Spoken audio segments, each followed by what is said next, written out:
It's Friday in Oklahoma. You know what that means. Welcome to EPS TV. We're live from Plainsmen Field at D. Bruce Selby Stadium right here in Enid, Oklahoma. Tonight we've got an epic showdown between the Enid Plainsmen and the Stillwater Pioneers. Carson, tell us a little bit more about this matchup here tonight. Well, Liam, Stillwater, they made the 6A2 state champion last year against Muskogee. Barely lost. Beat Tulsa Union in overtime with a 2-point conversion. It's going to be a tough game. Yeah. If Enid wants to win this game, they're going to have to rely on the running game. Last week, Blake Fuchs over 200 yards rushing with 3 touchdowns against Lawton. Aiden Robinson had a decent game. The special teams had a really good game, but Stillwater is a tough opponent to play. Tough opponent. First time since 2017 these two teams are facing off. Last time they faced off, I believe the score was 55-35. But as like last week with Lawton, both teams are very different than they were 7 years ago. Coach Condor for the Plainsmen, Coach Caldwood for the Pioneers. And as you were saying, the Pioneers upsetted Tulsa Union last week, going to overtime. Stillwater Union gets the ball first. They score go for the extra point. They got it. Stillwater scores, and instead of going for the extra point and keeping it going, they go for 2, run right up the middle, and they got it. 36-35 was the final score there. That was huge for the Pioneers. You can tell coming into this game, they have a lot of momentum. They want to start out the season 2-0. However, though, Enid starting out 2-0 for the first time in a long time. I don't think they've ever started 2-0 since you've been broadcasting. Yeah, since I've been broadcasting. It's been about 3 years. I believe it was 2021 last time they were 2-0. That was against Putnam City Original and, I can't remember. It was our old district before the new one. Plainsmen going to have a tough matchup here tonight. Tough opponent. It's also Band King and Queen night, so we're going to cut to them in just a few, but we're still going to give you some pregame coverage for tonight's matchup. So looking at last week, Blake Fuchs had 287 yards rushing, 3 rushing touchdowns. And not to mention the performance from Aiden Robinson, TK, Keon Young, Zaire Allen, all of them. And we're going to see some more of those big plays here tonight. I believe if everything goes correctly, this game is going to be game of the week. Oh, absolutely. And don't forget about the defense. That front 3, Gustavo Montero, 2.5 sacks, and Colt Newman, 2 sacks. Tyson Kennedy also had an interception. And the safety, Jesse Panetta, he had a really good game. He didn't really allow any yards.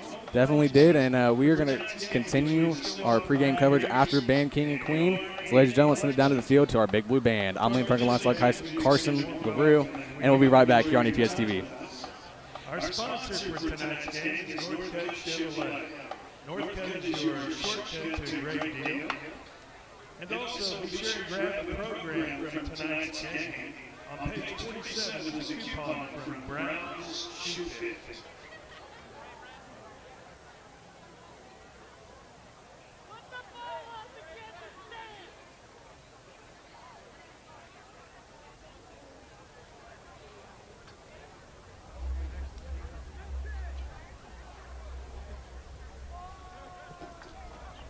Tonight we will be crowning the 2024-2025 Band Queen and Escort. Our first Queen candidate is Sage Hafner. Sage is the daughter of Scott and Heather Hafner. Sage has been in the band for 7 years. She is the trombone section leader. Sage's future plan is to attend college in the fall and pursue a career in early elementary education. Sage's escort is Giander Martinez. Giander is the son of Kenjiria and Lopez and Alexander Martinez. Giander has been in the band for 7 years and in jazz ensemble for 1 year. He is the trumpet section leader. Giander aspires to be a physical therapist after high school. Our second Queen candidate is Angelina Rodriguez. Angelina is the daughter of Monica and Freddie Rodriguez. Angelina has been in the band for 7 years. She is the mellophone section leader. Angelina aspires to go into criminology after high school. Angelina's escort is Kevon Edwards. Kevon is the son of Jessica and Brandon Myers. Kevon has been in the band for 7 years and is the saxophone section leader. Kevon aspires to go to the University of Central Oklahoma for software engineering after high school. And our third Queen candidate is Stephanie Vega Valdiva. Stephanie is the daughter of Maria Valdiva and Juan Vega Gomez. Stephanie has been in the band for 7 years. She has been the head drum major for 2 years and a drum major for 3 years. Stephanie plays the flute and was interviewed for and included in the E-Town magazine. Stephanie aspires to study business and art in college and start an art business after high school. Stephanie's escort is Taylor Davidson. Taylor is the son of John and Jonna Davidson. Taylor has been in the band for 7 years, and he plays the bass clarinet. Taylor aspires to get his journeyman license after high school. Tonight, the flowers, tiara, and cape are carried by last year's Queen and escort, Fatima Martinez and Edgar Garcia. The 2024-25 Band Queen and Escort are Angelina Rodriguez and Kevon Edwards.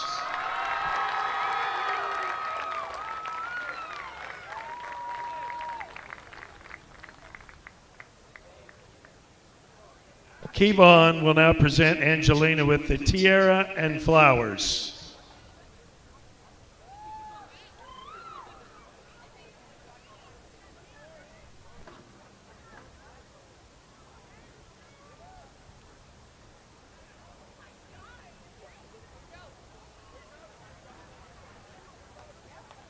And now, the ceremonial Band Queen cape.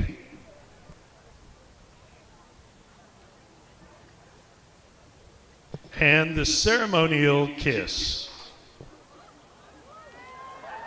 Ladies and gentlemen, your 2024-25 Band Queen and Escort, Angelina Rodriguez and Kevon Edwards.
And now, ladies and gentlemen, if you please rise for the playing of our state song, Oklahoma.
Now, ladies and gentlemen, please remain standing for the playing of our national anthem.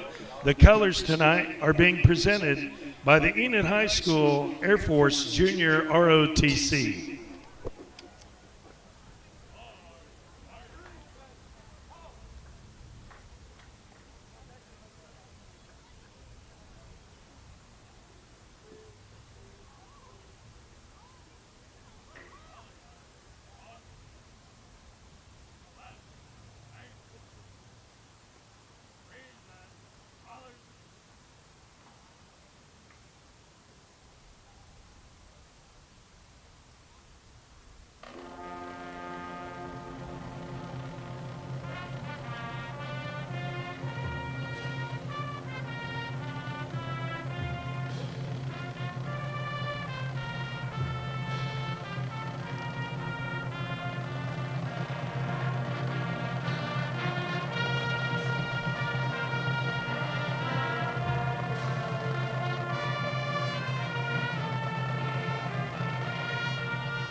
And now the Enid High School fight song.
Great job, Big Blue Band. We're live back here in the press box at Deaver Selby. I want to give a huge shout out to our band king and queen, Kayvon Edwards and Angelina Rodriguez. And then shout out to the runner-ups, Deanna Martinez, Sage Hafner, and Stephanie, and Taylor. So huge shout out to all of them, fellow seniors in my class. So good for them. Good to see them out there. And this is one of those feelings. It's kind of weird. You see all these people that you've known for, I mean, the last 4, 5, 6, 7 years since middle school, and they're all getting honored for senior stuff. It's kind of weird. But speaking of senior stuff, we got some got a senior event coming up this week, Senior Sunrise. But I'll stop with the rambling. Let's get on to tonight's game. Plainsmen and Pioneers. Looks like the Pioneers have a decent little student section over on their side over there, but it's not a match to our Minion Craze student section tonight. So it's going to be interesting to see it. You know what, this morning, actually, I saw Mr. McKinney. I first walked into the cafeteria this morning. Mr. McKinney gets up right next to me. He's like, how's it going, Liam? He's grew. Bald cap. He's got the jacket on, the pants. It was great. It was really showing our school spirit. And yeah, you can see a lot of the face paint down there as well. A lot of them painted purple up. and yellow. Yeah. Where's Grew at? Yeah, Grew, I believe, is Cooper McKee, and he is going to be holding the flag, so he's probably in front of the student section somewhere. Can't quite tell. I believe we also have a Victor, though. Someone is Victor, I heard. Yeah, Vector. I don't know exactly who that is, but I guess we'll figure it out whenever we see him. That's pretty funny, though. Love how High gets about the themes for the games. So Plainsmen coming in 2-0, Stillwater 1-0, but Stillwater, big win over Tulsa Union last week, 36-35 overtime. So Plainsmen are going to have to fight a little bit here tonight, fight a little bit more than they have last few weeks. Ponca and Lawton, not the greatest teams, but they also put up a good challenge too. Lawton scoring 21, Ponca scoring 10. But the defense, last 2 weeks only allowed 31 points. The offense, 93 points this season. That is huge. We were actually ranked #1 for about a day or two, first time. In the district standings, we were up on #1 after our Thursday game, which was only because the other teams hadn't played. But still, big win. Had us at first, took a screenshot of that and was bragging about it. So that was pretty cool to see, and pretty good for the Plainsmen this season. As they go into bye week next week, then they start district play against Deer Creek at Deer Creek. So that game is going to be fun and interesting to watch. As hard as this game is going to be, it's going to be harder. Starting center Esteban Gonzalez out for the year with the broken leg of mine. So left guard Stephen Levin, the sophomore, is going to take over for center. And then I believe Gustavo Rentera and Lucas Sears would trade out for left guard. Yeah, it's going to be interesting to see how they can make that work. Not good seeing all these injuries throughout the just at the beginning of the season. I know we're technically not at the beginning, but, I mean, still only third game. A few other things we did see last week was TK. Tyson Kennedy had a few issues. He had to keep getting subbed out about 3 or 4 times. So let's hope that he stays healthy this game and just stays healthy in general throughout the season. Luckily, when I asked, though, I was told, though, it was just cramps. Yeah. So luckily he wasn't a sprained or he tore something. Yeah, that's good because TK is one of our best playmakers alongside Desmond Middlestead, Zaire Allen, and Keon Young. So, yeah. I feel like I'm forgetting one there. Blake Fuchsa. Blake Fuchsa is also a big playmaker. It's going to be interesting to see how they can balance the run and the pass attack tonight because they were able to do a little bit of both. Towards the end of the game, not so much, but that's when they had most of the backups in. Yeah, a lot of the backups in. So, Lucas Carmona, the backup running back, Zarek Slater, backup quarterback. Looks like Zarek Slater, yeah. The brothers, yeah. We have 3 sets of brothers, I believe. You have the Russell brothers, the Slater brothers, and the Newman brothers. Yeah. So taking the field to be our team captains for tonight for the Plainsmen. Number 2, Zaire Allen. Number 5, Tyson Kennedy.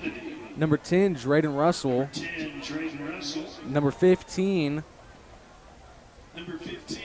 Kevin Vega. Sorry, took me a minute to find that.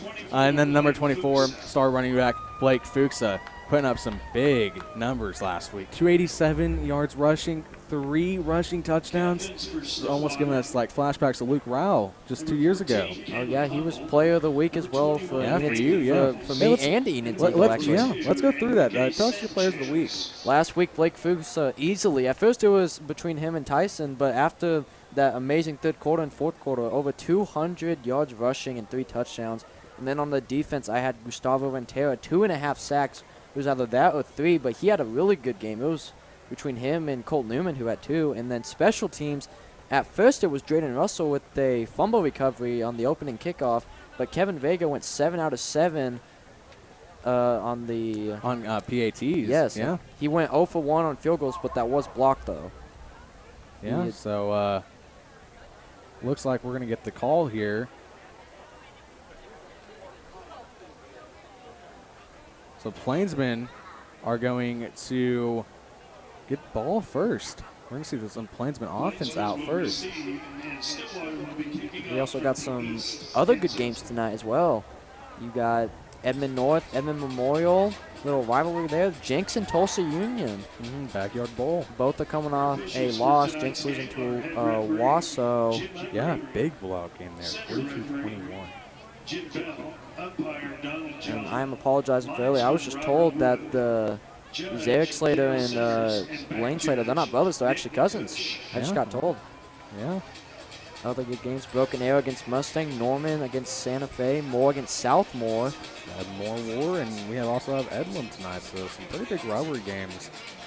Norman North against Deer Creek. That'll be a good one. Norman North coming off that crosstown clash rivalry loss against Norman last week. You know, our one of our former commentators, Landon Collins, was on the call for that game. Color commentator KREF Sports. So huge shout out to Landon and all he's doing in beyond Enid High. He really set himself a foundation here, and he's really taken it and ran with it. So huge shout out to him. Yeah, I believe he's directing a game today. Yeah, I believe so. So huge shout out to him, man, jack of all trades. So I mean, man can do anything. So huge shout out to him.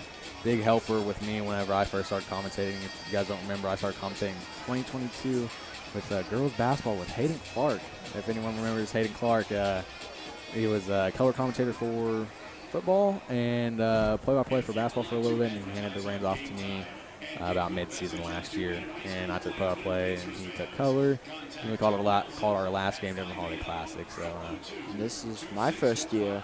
Yeah, for Carson's first year, he'll be taking the reins from me after this year. This year's my senior year. I'm the old man now, so gonna hand it off to Carson this year. And so yeah, also, I mean, football's not gonna be our only sport coming up. We have volleyball this week. We're also gonna be live streaming esports next Friday. We have a cross country meet tomorrow as well. Yeah, you guys do. And then Bethany. Test. Let's see. What else do we have? Softball at the end of the month. I believe they're still #1 for 6A. Yeah, and they're fighting for it. They might be able to host regionals.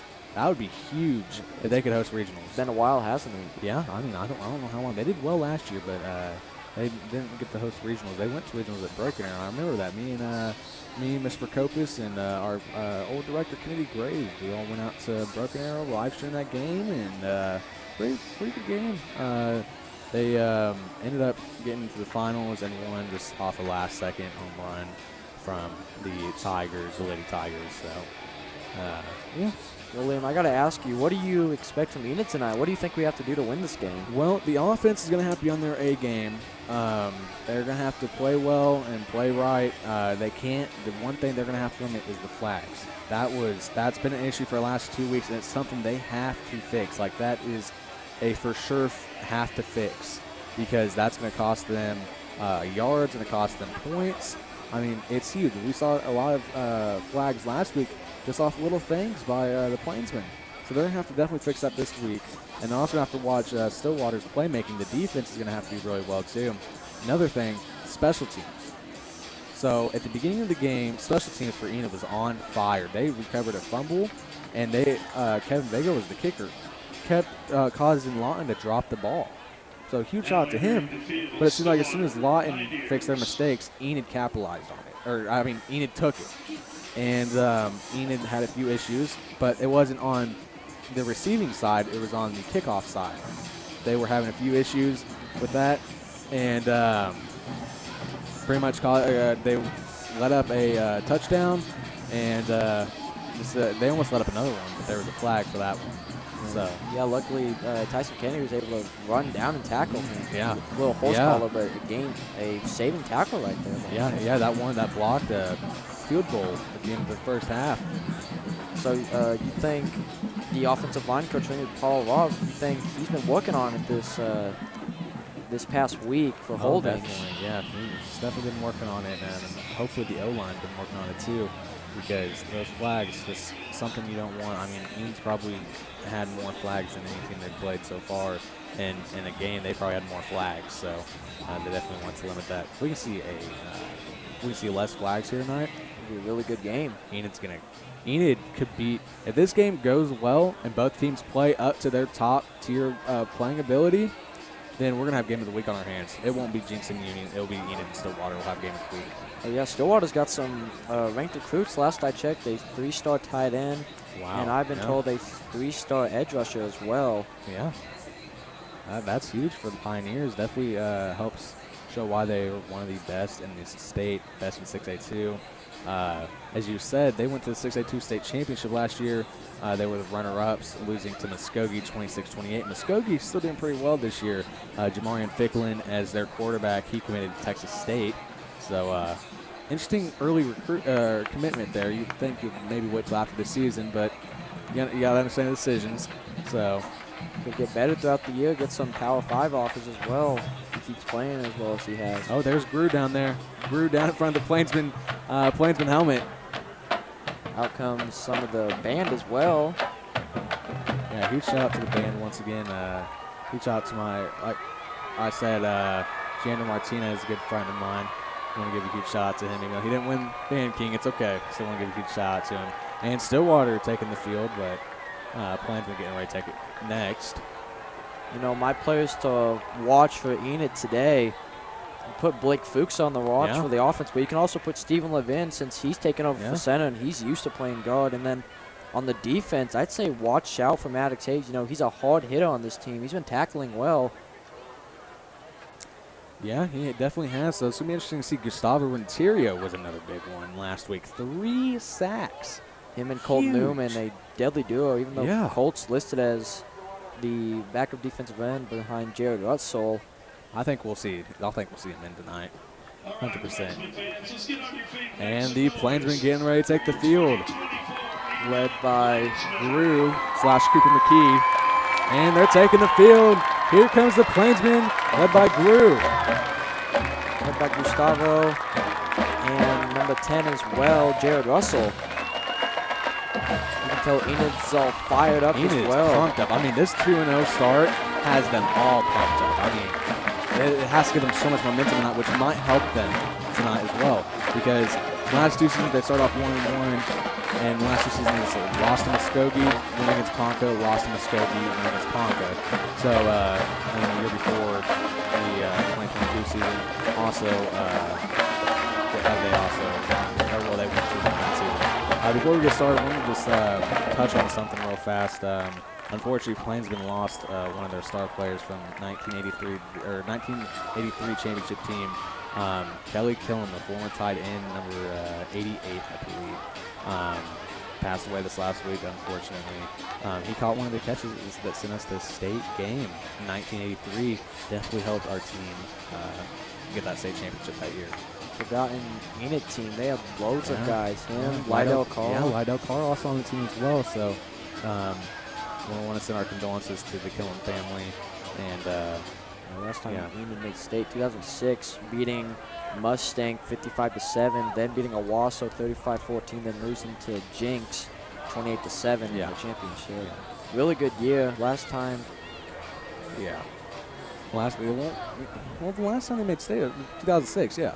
So, and they came up short to Jinx, a district game of ours coming up in, let's see, that's going to be November. You know what? That's November the 1st. It's a Friday. We're going to be away at Jinx. And you know what? The next day, OU versus Maine.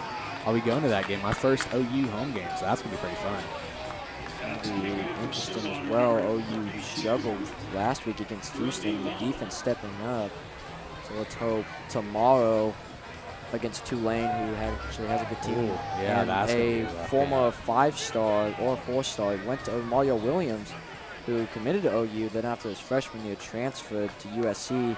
2 years later, now I believe his senior year, he is now at Tulane. Yeah. Well, what a jam-packed Bruce Selby Stadium tonight. I mean, it is packed over on the north side. Packed on the south side as well. Great showing from Stillwater. Stillwater not too far away from here. Maybe our next rivals, maybe. Who knows? Starting kicker Brody Long out to kick it out now. And what a kick. TK will not have that. He'll let it go back in the end zone. Plainsmen are going to start at 20. So it's going to be a touchback now. So out comes Aiden Robinson, the leader of this offense. Had a pretty decent game. Started off a little rough last week, you know, throwing a. Well, he had a few good. He had some good passes, but it was on the fourth down plays. He threw 2 interceptions on those. So Coach Connor's going to have to weigh the, risk and reward there with going for fourth down. You know, especially since it's a big team like this. Yeah. You know, top 3 right now, I believe, with a big win over Tulsa Union. So you got Zaire Allen and number 13 for the Plainsmen, and to Robinson's left, Blake Fuchsa to his left, right next to him, and TK, man in motion. And Robinson steps back, looks for Fuchsa, got him, big gain, first down Enid. What an opening play for the Plainsmen. I like that right there. TK and Keon both able to get some big blocks and throws. Number 2, Zaire Allen. Fuchsa just had some running room, and that's going to be a first down for Enid. First play of the game, 10-yard pass out to Blake Fuchsa. Big play by Aiden Robinson and Blake Fuchsa. So you got Zaire Allen and Tyson Kennedy to the left, and Desmond Middlestead and Keon Young to the right. You know, Stillwater's got a tough defense, one of the best in the nation. Excuse me, not in the nation, in the state. Yeah, one of the best in the state. Robinson steps back, has an open man, got it! First down Enid on about the 50. Incomplete though, he dropped it. Wow. Right in his hand. That was intended for Keon Young. Had it in his hand a little in front, had to dive for that. Would have been a great catch though. So that's going to bring up 2nd and 10 now. Just a little bit in front of Keon right there. First time these two teams have played in 7 years. So this game is going to be a great one. Stillwater's front 4, number 14, Caleb Humble. Number 55, Kyler Finley. I believe number 8, Bradford Mitchell. 2nd down and 10 coming up. Robinson steps back, looking for a pass again. Got Keon. He's got Keon. He has room. The 30, 25, 20, 15, 10. Touchdown, Plainsmen. Plainsmen on the board first against Pioneers. What a way to start this game out already.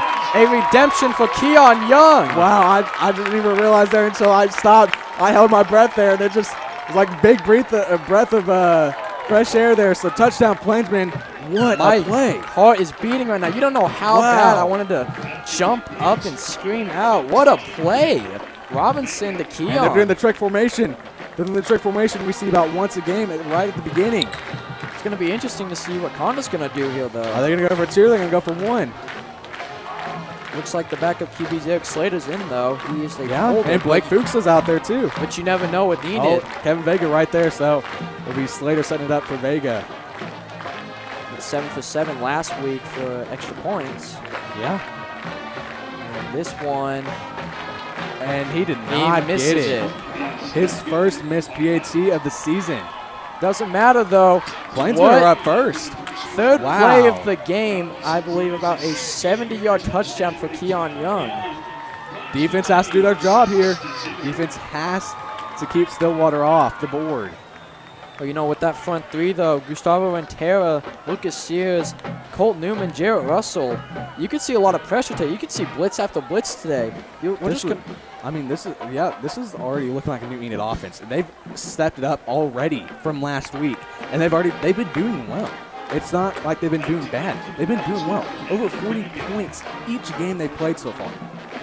You said we had about 90 points now? We have about 92, 93 points on just from the offense so far. We were ranked last in 6A1. So add this now. This is about 98. Yeah. And we only had about only 200. Yeah, about 240. We were last in 6A1 for points scored. So they have almost cut that in half already into week 3.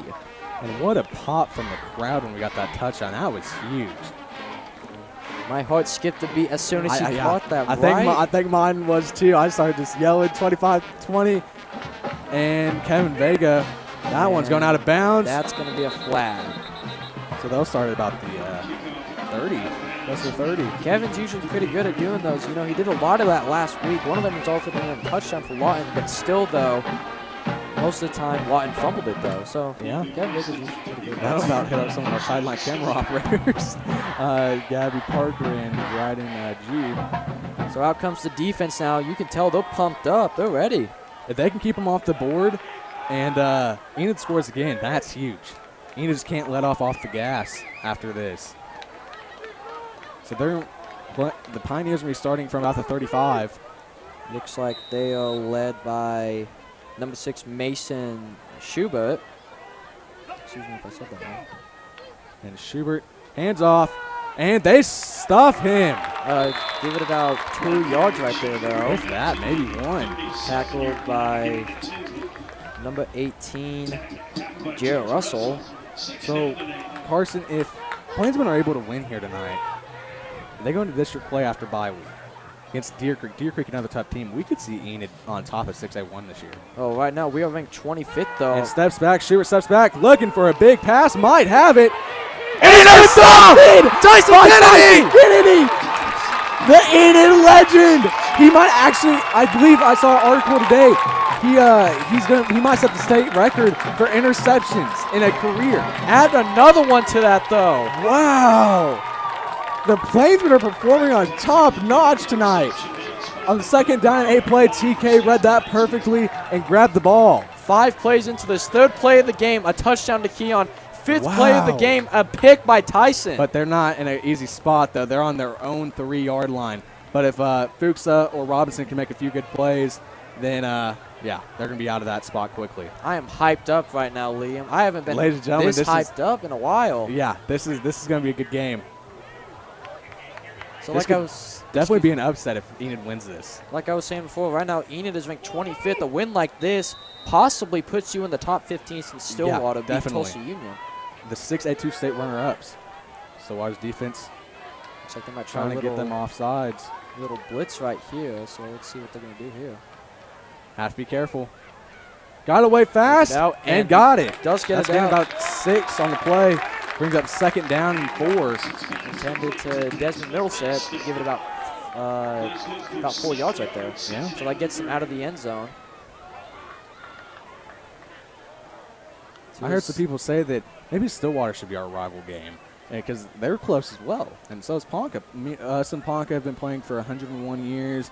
And maybe Stillwater. Maybe we should start having Stillwater as a yearly non-conference opponent. What would you even call this game, though? We'd have to find out a nickname. That'd be my job, though. 2nd down and 3 coming up for the Plainsmen. Fuchsa out to Robinson's left, as well as Zaire Allen. And handoff to Fuchsa, and Fuchsa gets stuffed. Got a 2-yard loss right there, so should bring up 3rd and 5 now. Even if they don't convert this, though. And here comes Keon Young in for number 85. Blaine Parks. Yeah.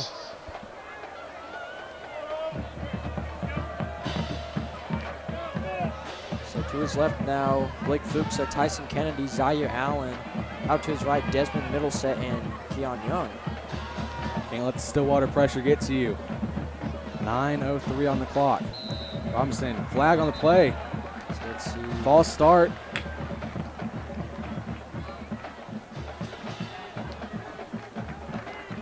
And they're going to call it the Plainsmen.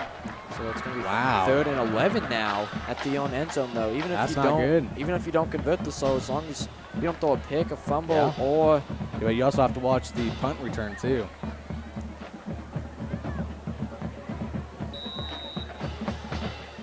Get ready to see a trick play here by Coach Condor. Coach Condor has to be one of the most unique play callers in 6A football. Out of all the places to come to Enid, though, could have went anywhere else, but he's been loyal to this team. Yeah. I believe he was almost a decade as the. Here we go, Stillwater's defense. And that should be offsides on defense. They were getting pretty close. And looks like it will be. So that would bring 5 more yards for Enid. So that bring up 3rd and 4. Back-to-back flags. It was only a matter of time before Stillwater got that offsides call. They were just going back and forth to try to taunt the offense. So far, number 58, Stephen Levin, he's been doing all right. Yeah. Filling in for Gonzalez. Yeah, Stephen Lavin, good player for the offense. Robinson looking over. And looks like Enid is going to call a timeout. We see this all the time. This is when Condor gets unique timeout. with it. Enid, their first charge timeout. Enid up 6-0 Wow. in the first quarter with 8 minutes and 27 seconds left. A interception by Tyson Kennedy and a receiving touchdown to Keon Young. Yeah, who would have expected this start? I mean, we all knew Stillwater's going to be a tough team. I mean, like I was telling you, the good thing about having last Friday night off, you get to watch all these games. Stillwater and Union going to overtime. I knew this was going to be tough this week. Plainsmen coming off strong, just scoring first. I mean, not what I expected. Well, it's not like the NFL though. High school and college football, you don't know who's going to win. The NFL, you just know who's going to win. And if Enid wins here, I mean, 3-0 on the season, that's huge. Then you get a bye week, you get to rest your players, you get a lot of momentum heading into Deer Creek. And if Edmund North and Deer Creek lose tonight, Enid's back on top. Absolutely. Speaking of some 6A football, Mustang scored in the first quarter against Broken Arrow now. Mustang 64, hold up. We're going to have to play at home for homecoming after Deer Creek. Cover up that pad. We played them on October 4th. So you got Tyson Kennedy, Keon Young, and Ryan Allen out to Robinson's left. Desmond Wilson out to the right. Blake Fuchs to his left as well. And Robinson rolls left. Ball's away! Looking for Keon, and that one is intercepted. That one was kind of just a prayer, threw in the air, and still wasn't in good position. Lee Robinson intercepted by number 27, Keaton Mason. Looked like Desmond Wilson had it in his hand, but he just tipped it a bit. But it was tipped either way, though. So now the defense has to come back out on the field, and let's hope they can hold them to just a field goal. So they're going to be on the Enid 24. So that's not a great spot for the defense. Defense is going to have to hold up here. Robinson just was under pressure a lot. It was just good. He didn't give up a safety. I mean, that interception was great, but it was also in such a bad position that barely anything was going to be able to get done there. And Schubert hands off, and he found a hole. And hit hard. Taken down just short of first down. Tackled by Tyson Kennedy. And first down by Shaden Green, number 20 for Stillwater. Only a matter of time, though, for Stillwater started using that rushing offense. And they're going to use it again. And he's going to trip at about the 15 or about 10. Bring up a first down now. They may have found their weapon for tonight. Pioneers may have found their weapon. And number 20. Number 28 for the Pioneers. So Shaden Green. Another handoff to Green. Flag on the play. I believe that's going against Stillwater. I did see a big hold right there on the right tackle. And it is on Stillwater.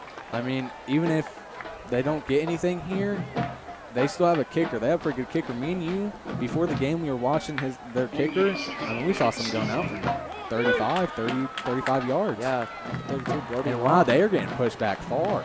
Yeah, holding, I believe, is a 20-yard loss. Wow.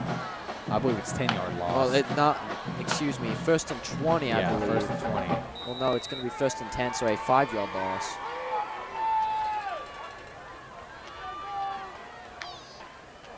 And got them to jump off sides on the Plainsmen.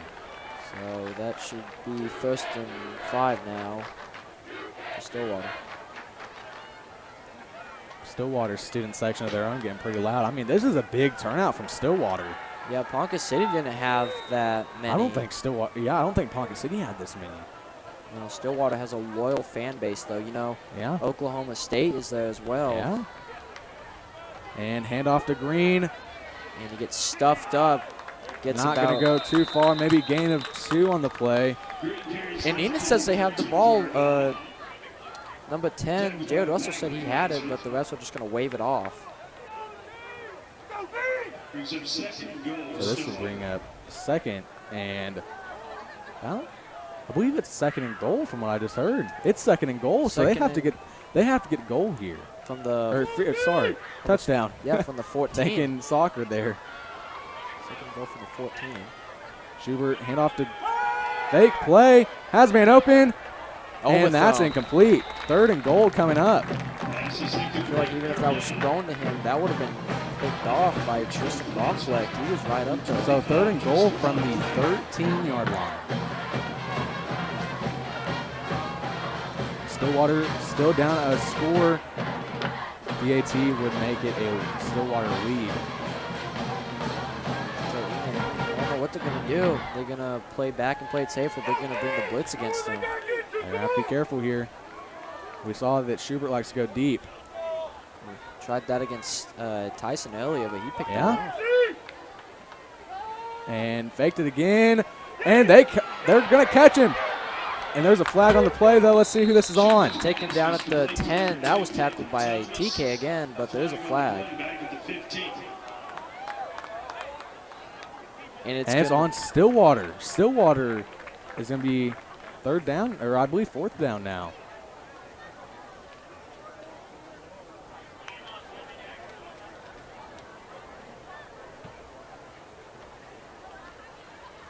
Coach Condor having a negotiation with the refs. So penalties declined. It will be 4th down. So what does Stillwater do here? Do they go for it? Or do they go for the field goal, get some points on the board? And it does look like the field goal unit is going to come out. Here we go. They're going to play it safe. So this is going to be great by the defense, though. Yeah. An interception in the first drive, second drive, they're able to hold them off. So let's see. This is going to be from the 17, so 27-yard attempt for the Pioneers. Let's see if the Plainsmen can block it. Let's see if Brody Long can make this. We said earlier he was making 40 yards. Yeah, I mean, pretty close. So let's see if the pressure's going to get to him. And he has it. That's 3 points for the Pioneers. It's 6-3 here in Enid. Wow, what a game so far. If Enid can score again, and they get the BAT, that's 13-3. You never know, though. They might try to go for 2 to make it a... Who knows? Some more updates. Deer Creek scoring against Norman North in the first quarter, and then Edmond Memorial scoring against Edmond North. You know, we played Edmond Memorial in 22, that snow game. 2022, the snow game, yeah, exactly. I think it was one of my best games of the camp. I believe that was our first playoff win since like 2014, 2012. It was the mid-2000s, so it's been a while. It was a while before that. I think it was about 2006. Back Coach Conner was the offensive coordinator. Look at that. Of course, look at that student section tonight. It is packed. It's packed big time. The Minions. And then I believe the next home game is lifeguards. Something, I believe so, yeah, I believe it is. That was originally going to be this week's theme, but then they changed it to Minions, So Tyson Kennedy and Desmond Middleset out to receive it. So let's see what the Plainsmen can draw up here. Scored on their first drive, scoreless on their second. Now, or interception on their second, actually. And now on their 3rd drive of the game. Long out the big kick. And they're going to let it go back. Plainsmen start from the 20.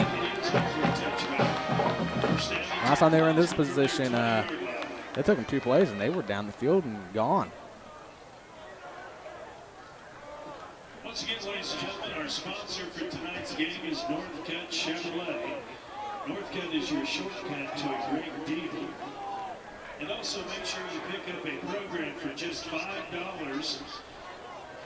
And the program for tonight's game. So Plainsmen coming out now, led by Aiden Robinson. Zaire and Keon out to the left. TK and Desmond Middlestead out to the right. Yeah, he has a touchdown, but last drive threw a pick, but that was tipped on. He was really under pressure. He just had to get it out. So we're not going to fully. And Stillwater doing the defense thing again where they're just lurking. And A. Robinson steps back. Has an open man. And he's got it!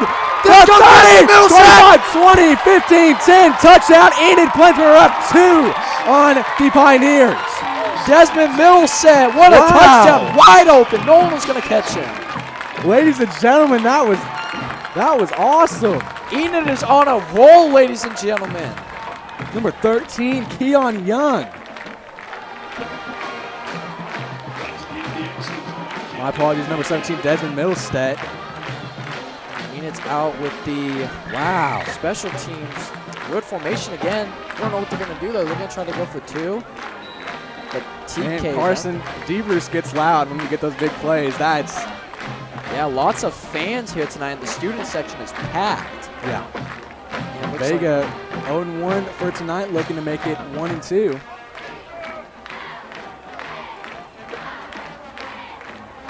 And he should have this one.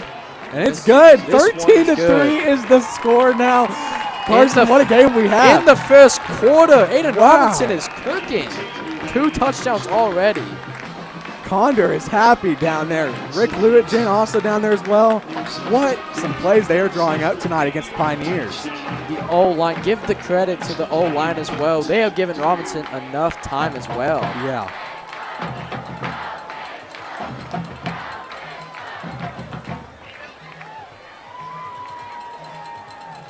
Ladies and gentlemen, if you give your attention to the bottom of section B, I'd like to give a big hello to the class. So Plainsmen special teams unit taking the field, kickoff unit. You guys don't know how hyped we are right now. If you can't tell by us yelling whenever that we saw the open man, and we just knew he was gone. I mean, ladies and gentlemen, this game we did not expect it to be close. I mean, ooh. There were no safeties back there, no cornerbacks. I mean, he just got open. I mean, no one around for miles. One of the most underrated guys on this team. He doesn't get talked enough. Yeah. He's definitely going to talk about this week, so. Oh, absolutely. Vega getting ready to kick off for the Plainsmen.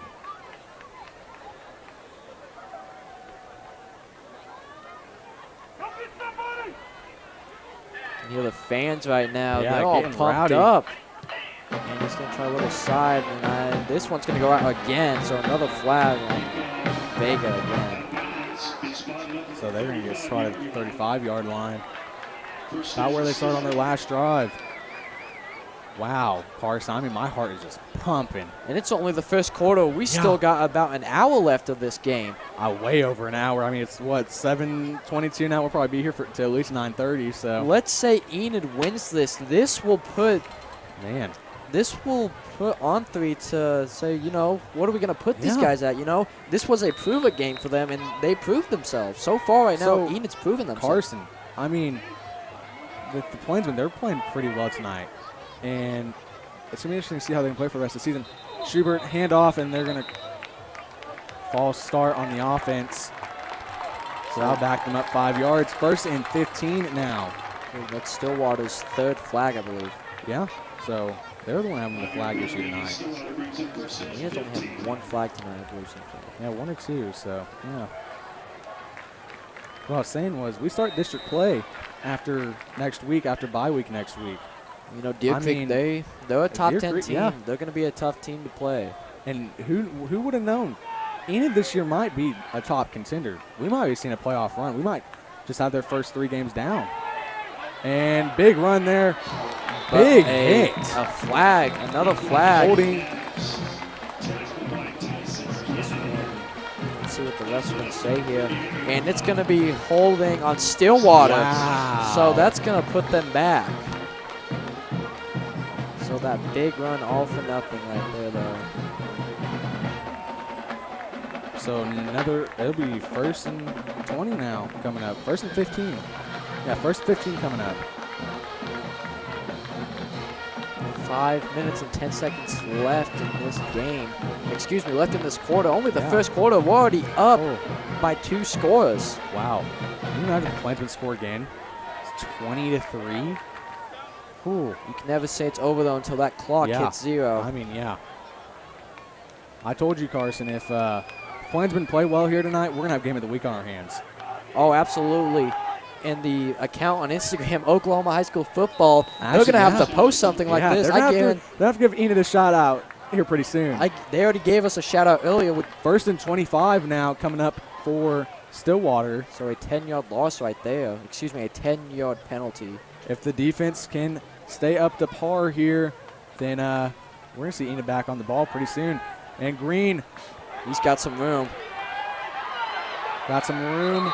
About a gain of about 8 on the play. Yeah, Jesse's trying to go for that big hit. He's a big hitter. Yeah. He's always pumped it. And I believe earlier today he was offered by Butler Community College, which is in my old hometown, El Dorado, Kansas. Wow. They are actually one of the best, if not the best right now in JUCO college football. Wow. 2nd down now. Schubert finds a man. They're going to shove him out of bounds. Still short of the 1st down. 3rd. That was 2nd and 16. So 3rd down coming up. Should be about 3rd down 11, 3rd down 10. Yeah, he was pushed out by Jesse right there, as well as Brady Bushman. 3rd down 8 coming up for Stillwater. You know, we had some questions. We thought at first this would be like an offensive battle, but so far, Enid's defense. Yeah. And a little fumble.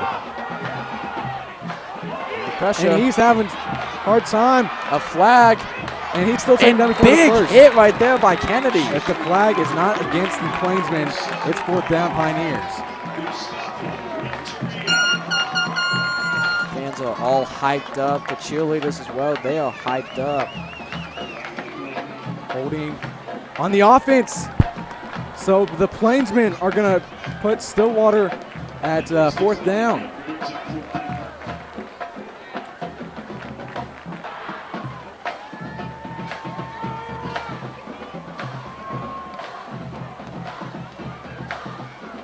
Maybe they chose to accept it, so maybe it is still going to be 3rd down. Yeah, I believe on a flag, though, you do get another chance, though, so I believe it's going to be 3rd down. Defense needs to hold a stand here. Yeah, 3rd and 13. So a 5-yard loss right there.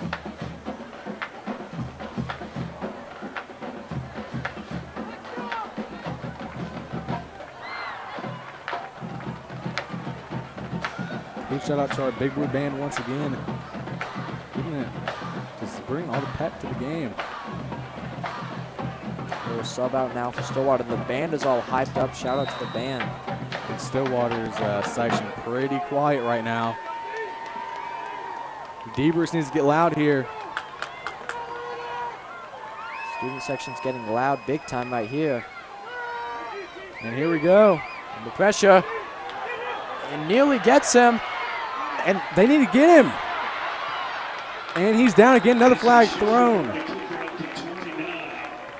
Wasn't a 1st down, but let's see what's going to happen here. Let's see what the Plainsmen have to take advantage of that. Whenever they can get the quarterback, they need to get him. He's very elusive, though. Schubert's elusive.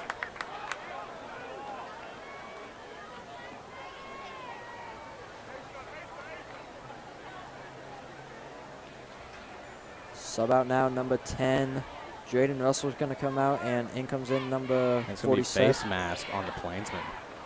Number 47, Ashar Rezolf, is going to come in, the sophomore.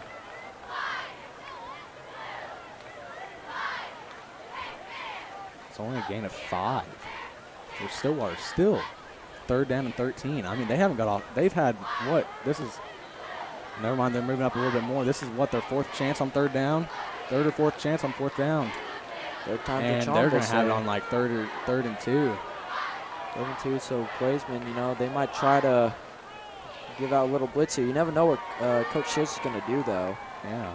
Tough head coach. Tough defensive coordinator. Yeah. This defense this year has been electric. I believe they've only given up 31 points. Well, now 34, but I mean, that was special teams. So here we go. 3rd down and 2.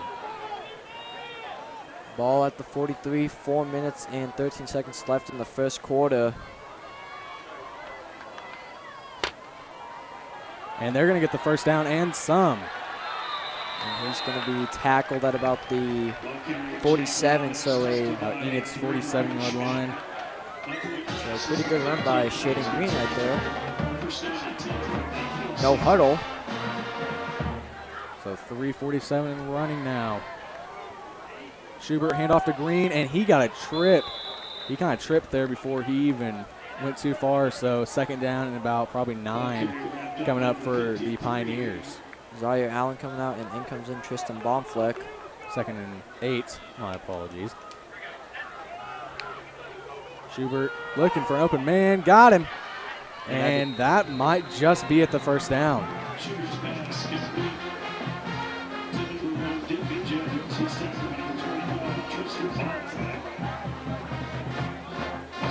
So that's going to be short of the first down, 3rd down, and probably about 1 coming up. So 30 inches on this one. Yeah. Little run up the middle. They've been running the ball mostly. Shading Green, pretty good. And they're going to stuff him. And no, it's a fake. So first down. Stillwater. That faked us out, too. Really good fake out right there by Stillwater.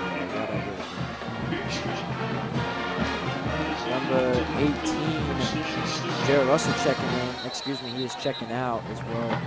Timeout, Plainsmen. 2nd timeout of the night.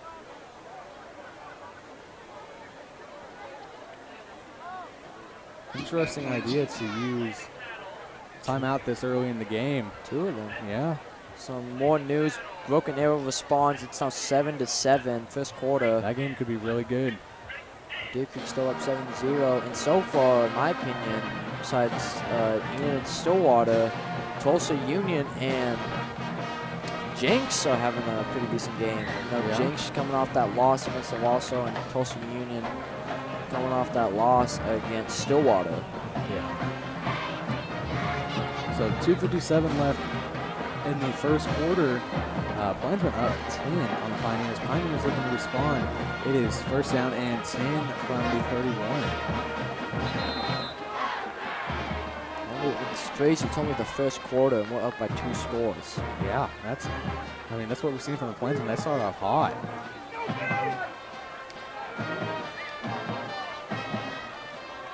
So here we go. First down for the Pioneers.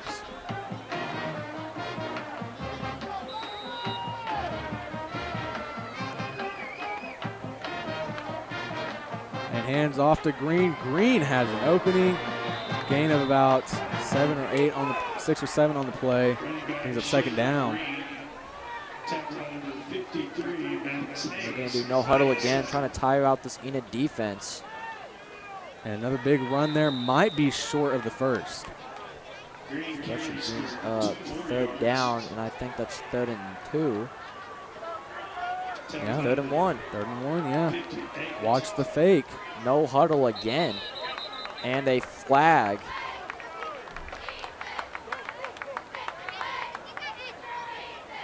It's going to be on Stillwater. Wow. A false start, so that's going to back them up 5 yards, so it's going to be 3rd and 6 now. This is a stop the Plainsmen need. I'm saying that because I want to see the Plainsmen back on the offensive side. I mean, they are doing so well on the offense side. Right now, Robinson 2 touchdowns, 1 interception. Fuchsa he's only ran the ball once. I believe he ran that for -2 yards.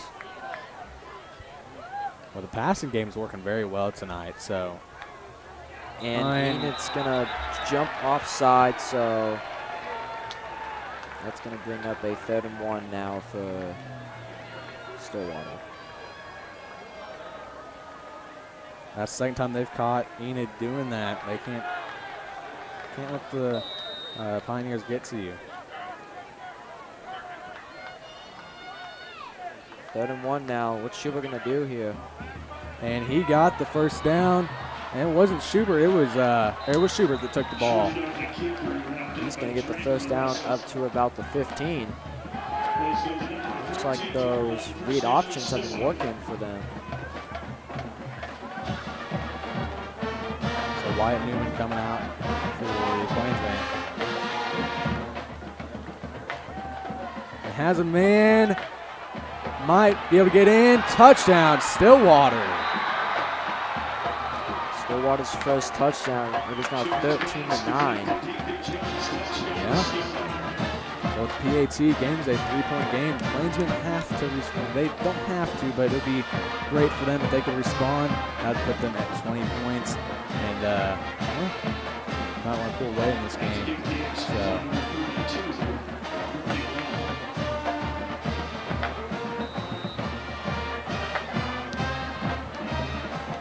Stillwater lining up for the extra point. And a flag now. Gonna be on Stillwater. Wow, another false start for Pioneers. So this is going to be about a 25-yard field goal.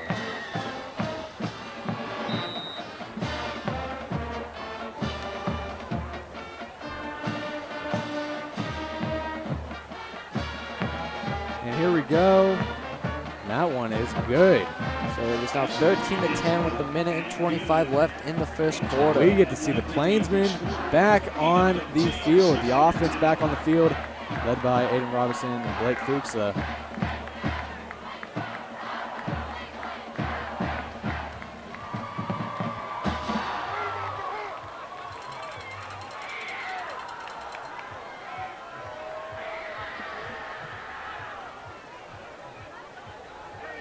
So you got about a minute 25 in this first quarter. Carson, what do the Plainsmen have to do here to score? What do they have to do to catch Stillwater's defense off guard? Well, you know, so far it's looked like those middle passes and those deep outs have been working. Looks like the linebackers, they're just confused most of the time. But with, you know, Blake Fuchs running for over 200 last week, Stillwater doesn't know if they're going to hand it off to him or if they're just going to throw it. And usually they throw it to TK, and they haven't been today. Yeah. So it looks like Stillwater's mostly been focusing on those two. It's been to Desmond. That one touchdown pass was to Desmond. And then the other one was to Keon. Yeah. Keon's having a pretty good sophomore year. And TK is going to get this one. Up to about the 20, taken down, actually just short of the 20.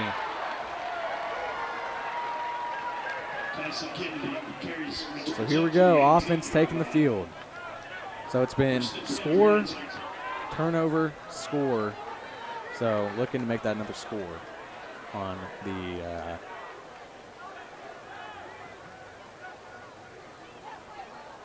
score box for the Plainsmen. I'm going to set the ball at about the 17, 16-yard line. So Fuchs out to Robinson's left, as well as Tyson Kennedy, Zaire Allen, and Keon and Desmond to his right. Stillwater's mostly been blitzing this night. And that's what's caused them to give up some touchdowns. Robinson looking over. Looks a little confused. Changing up the play, it looks like. 5 seconds on the clock. And a dropped bobble. it. Jumps on it. Still a gain. Fuchs is able to pick it There's up. a flag on the play. Oh, that looks like a mouthpiece right there. Oh, it looked like a flag for a second.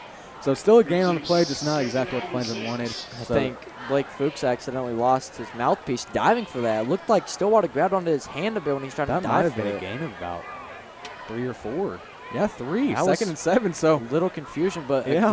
great thinking right there by Fuchs. they took too long to snap it, and it was just a rushed snap. Dropped it. Got to be patient, but I do know 5 seconds left. They were in a hurry. Yeah. So third and second and Robinson 6 now. That's back. Has Zaire. First down. Plainsmen out of bounds. That'll stop the clock at 32 seconds. Zaire's first catch of the night. And what a big one it is. First down for the Plainsmen. So out of bounds, it stops time with 28 seconds left. Stillwater does get the ball back at half, but we still got one more quarter to go. I know it feels like we've been here for a while, but no, it's just first quarter, ladies and gentlemen. It's just getting started. Yeah. You know, Enid doesn't have any ranked recruits, but you know, so far most of these guys that are doing really good are juniors. Well, 10 seconds on the clock. Don't quite know what the Plainsmen are doing. Looks like they're just going to let this one run out, and that's going to end the first quarter. Well, I thought, that's my bad. I thought Zaire went out of bounds and the clock stopped. So at the end of the first quarter, score is Plainsmen 13, Stillwater 3. Carson, recap some of the first quarter for us. I really like how Robinson's playing so far. You know, besides that interception, he's been throwing it perfectly to Desmond Middleset. Next one, perfectly to Keon up the middle. It looks like those linebackers are just confused. They don't know who to go after. And then the defense, you know, they haven't been able to get a sack, but they're putting enough pressure, and coverage has been doing good. You saw Tyson Kennedy. He's already got a pick tonight. Yeah. That's just a sign to come for the rest of the night. I mean, Enid's really surprising their fans this season, and it's great to see. They have their second away game of the season coming up after bye week against the Deer Creek Antlers at Deer Creek. So, you know, EHS TV will be there bringing the action. Principal Liddell, his kick is, it's up and good. Huge shout out to EHS Principal, Mr. Craig Liddell. Huge shout out to him. Really great coach. Yeah, real great guy. I can't say enough good things about Mr. Liddell. Speaking of principals, we do have an interview at halftime. Yeah, halftime interview. Me and EHS assistant principal, Mr. Molnack. Yeah, Mr. Kenny Molnack. So really good principal, man. My freshman year, he was the freshman year. Yeah, halftime. So this will be the first time me and Molnack have been on air. Oh, let's see, it's September now, so it's probably about 8 months. It's probably been about 8 months. Last time we were on air together, I think we called third quarter of basketball, so that was pretty fun. So the Plainsmen offense coming back out now, and so it is first down and 10 coming up. Yep.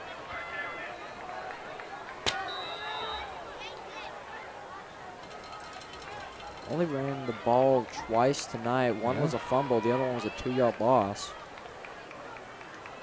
Robinson steps back. Has open man, has Zaire. Gain of 6 on the play. Second down and 4 for Plainsmen. Back-to-back catches for Zaire now. Really good bullet pass to him on the outside route. And you don't always need to go deep. I mean, you can just go short, still get as much yards. Looks like Enid's doing the little formation. They're bringing in linebackers and 2 tight ends. Wow. Taking Keon, Desmond, and TK out. That's an interesting decision. Especially at the 15 seconds on the clock, though. They have to hurry it up here. Usually Tyson Kennedy's the QB at this type of position, but 6 seconds. And they hand off to Fuchsa. Fuchsa has an opening. First down, Plainsmen. Nice run right there. Yeah. Having 2 linebackers and 2 tight ends for a little run like that. Usually when you see something like that, it's either a wide receiver sneak with Kennedy or it's going to be a pass to the linebacker. And speaking of that, in comes in Middleset, Keon, Zaire, and Kennedy. Well, this is about the spot where they can usually go long, but I don't think Stillwater's going to allow that anymore. Oh, look, yeah, you can see, look at that. Their cornerbacks are falling the back, their safeties as well. And Robinson steps back, has Zaire, and dropped the ball. It's an incomplete pass. Like it was through his hands. That would have been a huge catch. That would have been 3 for 3 for Zaire. A little slow to get up right there. He's holding on to his leg. He might have to come out for a play. So second down and 10 from the 44.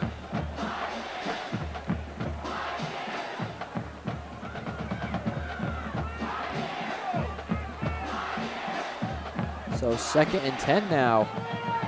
That pass was intended to Zaire, went through his hands. So Robinson steps back, has, and that's another drop.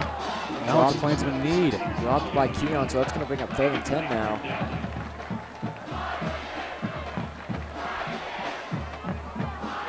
Stillwater getting loud.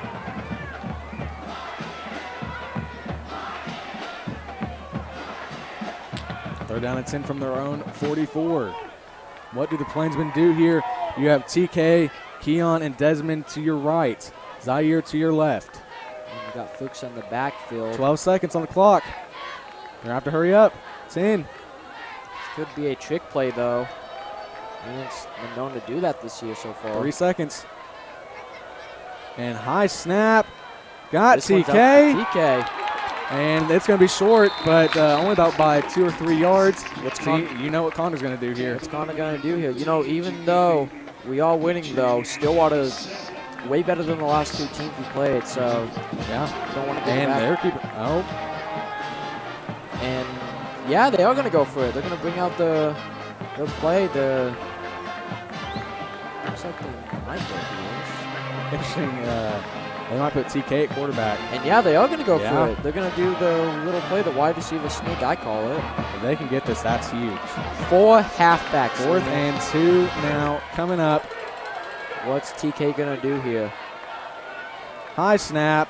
And he's going to be either there might or have just made short. it. I think he got it. I believe the ball. And Yeah. they got it. Yeah, he got it. First down, Enid. Ball went across the line. Just barely. Fighting his way. Shout out to Tyson Kennedy. Tyson Kennedy, a junior. Keon Young, a sophomore. Man, the Plainsmen have a deadly duo coming up in the next few years.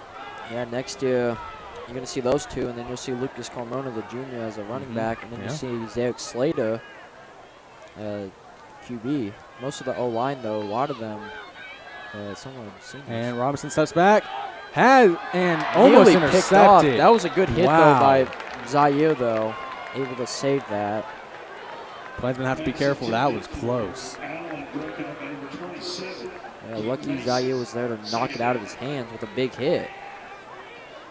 I think the Stillwater player ran right into him, and they just knocked it out of his hands. So 2nd down and 10 from the 46. Stillwater 46 coming up.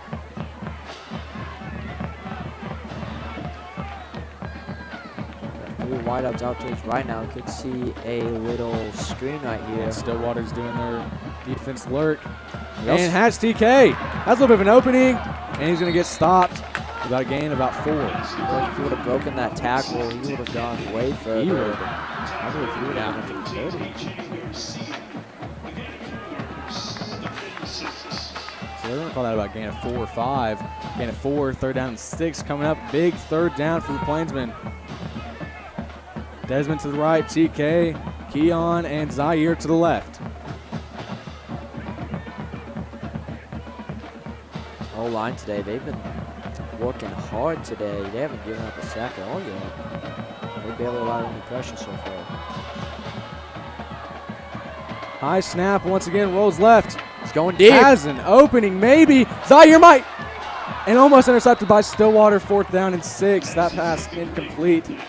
So the Plainsmen are going to be punting this one away.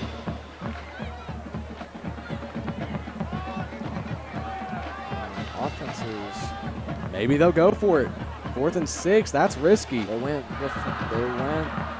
on it before. What's one more? It's worked out. Remember that 4th and 23 miracle. The 4th and 25 miracle, yep. Let's just hope that play doesn't get forgotten in English history. Oh, yeah. No, it won't. We'll talk about it the rest of the season. So, no, it's not going to be forgotten. Put it on a plaque. And I believe that was So the Plainsmen have almost taken almost 3 minutes off this game, or off this quarter so far. So and Plainsmen use their last timeout of the half. So it's going to be a 4th and 6.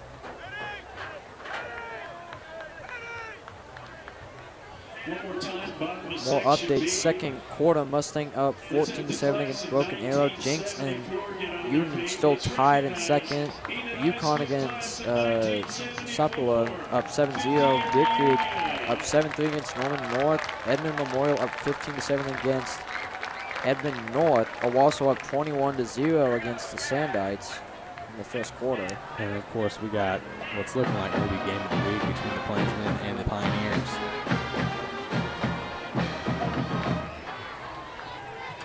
I don't know what Coach Connor's going to do here, though. Coach Condor is so unpredictable. You can see some of the offensive players still out on the field. Be sure to look on page 47. We have a coupon for Brown Shipping on page 47. So here we go. Offense leaves the field. It's looking like they might actually punt this one away. But who knows? Aiden Robinson's the punter, so and Blake Fuchs is out there as well. No, they're going to go for they're this. going to go for it. Wow. No wide receivers whatsoever. So it looks like they might try to rush on a 4th and 6. Usually don't see that. High snap again. First down. First down. That catch by number 18, Drayden Russell. That was Jarrett Russell. Jarrett Russell, my apologies. You get confused with those two. They're a deadly duo. Both the seniors. It's going to be sad to see them go after this year.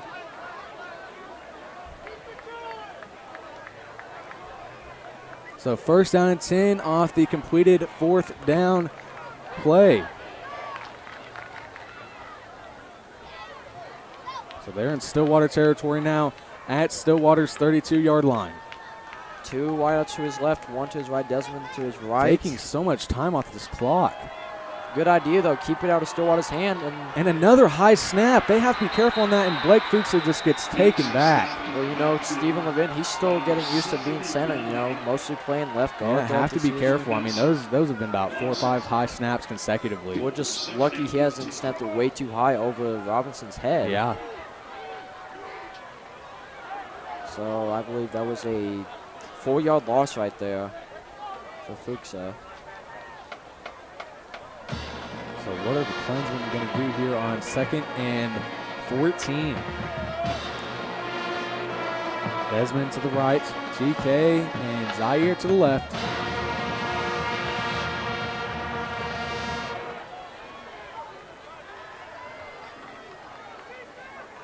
Snapped it with 1 second left.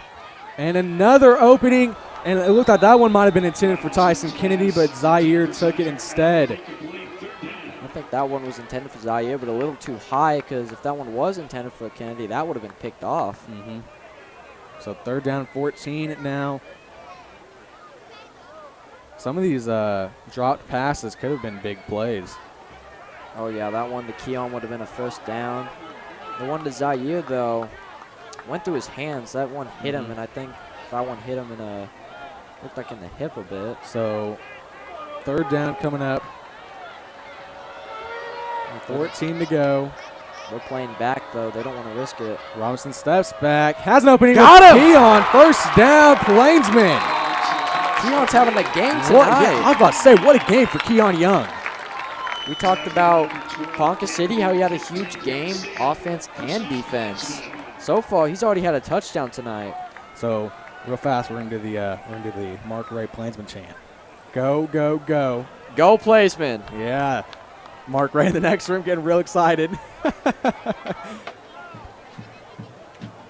So here we go. 1st down and 10 from the Stillwater 19. I like how Robinson using his arm big time, throwing those bullet passes right down the middle in between the defenders. Let's see what he's going to do here now on a 1st and 10. And over his head. High pass. Looks like Robinson's trying to get it out a little too early right there. They're playing that one song. Stillwater's playing that one song where Penn State says, "We are Penn State" at their whiteout game. I can't remember what it's called. I can't remember what it's called. It's on NCAA too. I can't remember. I don't think Penn State's Penn State. They've struggled these couple of past years. Yeah, that's something else to talk about. So 6:39. Plainsmen have wasted almost 6 minutes off this clock. That's very smart, though, to keep it out of their hands. Even if you only get a field goal here, you're still up by 6, so they would have to get a touchdown. And get the extra point. 2nd down and 10 coming up. Here comes the another blitz. high snap. And miscommunication there. Just had to get that one out. Stillwater's bringing lots of pressure right now. So 3rd down, this is where the pressure gets serious. And even if they don't convert this, though, Kevin Vega has a strong leg, though. He's hit from 25 before on an extra point. So 3rd and 10 from the 14, not the 19, I believe I previously said. My apologies. So that's 3rd and 10 from the 14. What's Robinson going to do here? Robinson rolls left, gets one off. He has caught! Touchdown! Keon Young! Second touchdown of the night. Game for Keon Young, ladies and gentlemen. 19-10 in the second quarter against Stillwater. Aiden Robinson just loving it right now. Look at Keon. He's all pumped up and everything. Give it to Keon. I mean, my gosh, what a player. What a player for the Plainsmen. So here we go. Kevin Vega lining up for the PAT. 1 for 2 on the night. Looking to make it 2 for 3. And that was good. 20-10 with 6:30 left in the first half. Carson, give us your thoughts. The offense just keeping it out of their hand. I love how they are just taking time down over and over. It took them so long to score, but that's what they wanted. Robinson threading the needle over and over again. They didn't even rush it. I don't mean to interrupt you, Carson. I just want to there's a minion on the screen doing push-ups from ROTC. I love that. That's just awesome. I didn't notice that at first, but I just love that. Well, people forget minions in Despicable Me. Hey, you know what? It's Friday the 13th as well. Where's Jason? Good question. I mean, we've seen stranger things happen on Friday the 13th. This could be an interesting one. Yeah, Robinson, he's got 3 touchdowns tonight. I believe, I don't know what his career high is. I think his career high is 4 touchdowns. Yeah, I mean, he shared time his sophomore and junior year with Bennett Percival. Went out with a midseason injury. Israel Gonzalez came in as starting quarterback. And before that, his sophomore year, shared time with Bennett Percival. And he's really grown as quarterback. I mean, he's performing very well tonight. He struggled a little bit last year, and then after that injury, just he had to sit out. Had a good baseball season, though. Yeah, Plainsman made state again this year. I mean, he's always been a good baseball player. So Vega out to kick it out now again. Onside kick. That's tipped. And they got it! The Plainsmen have it. They recovered it. Coach Condor doing a dance on the sideline. Gabe Goodpasture. Coach Condor doing a dance on the sideline. They are pumped up, and so are we, Liam. Ladies and gentlemen, if Enid scores, it's 27-10. Plainsmen are they're already halfway to the amount of points they usually score in a game. Their average now is probably 40-something points. I can't believe this. The momentum heading into this game. Wow. I mean, ladies and gentlemen, this is a shocker. I mean, this is going to go down as an upset if the Plainsmen pull this off. I don't care what people say. This should be posted on Twitter, Instagram, Facebook. This needs to be game of the week. I mean, this is huge. I don't know how Jinx and Tulsa Union are doing, but, man, Enid and Stillwater might give any game a run for their money. These seniors need a shout-out, though. Final year, making it all count. Aiden Robinson, Blake Fuchsa, they're making it count tonight. Yeah. And they still got an entire season ahead of them. Yeah. Still 7 more games, I believe. So Robinson finds TK, has him. Has another opening. He's still fighting his way. 2 tackles. First down, way up Enid. to the 30. And Deeber's getting loud. Can't believe what I'm seeing here tonight, folks. I feel like I'm in a dream right now. This is just insane. I knew it would be a competitive game, but I didn't think we'd be up by 10. Wow, and looking at maybe 17.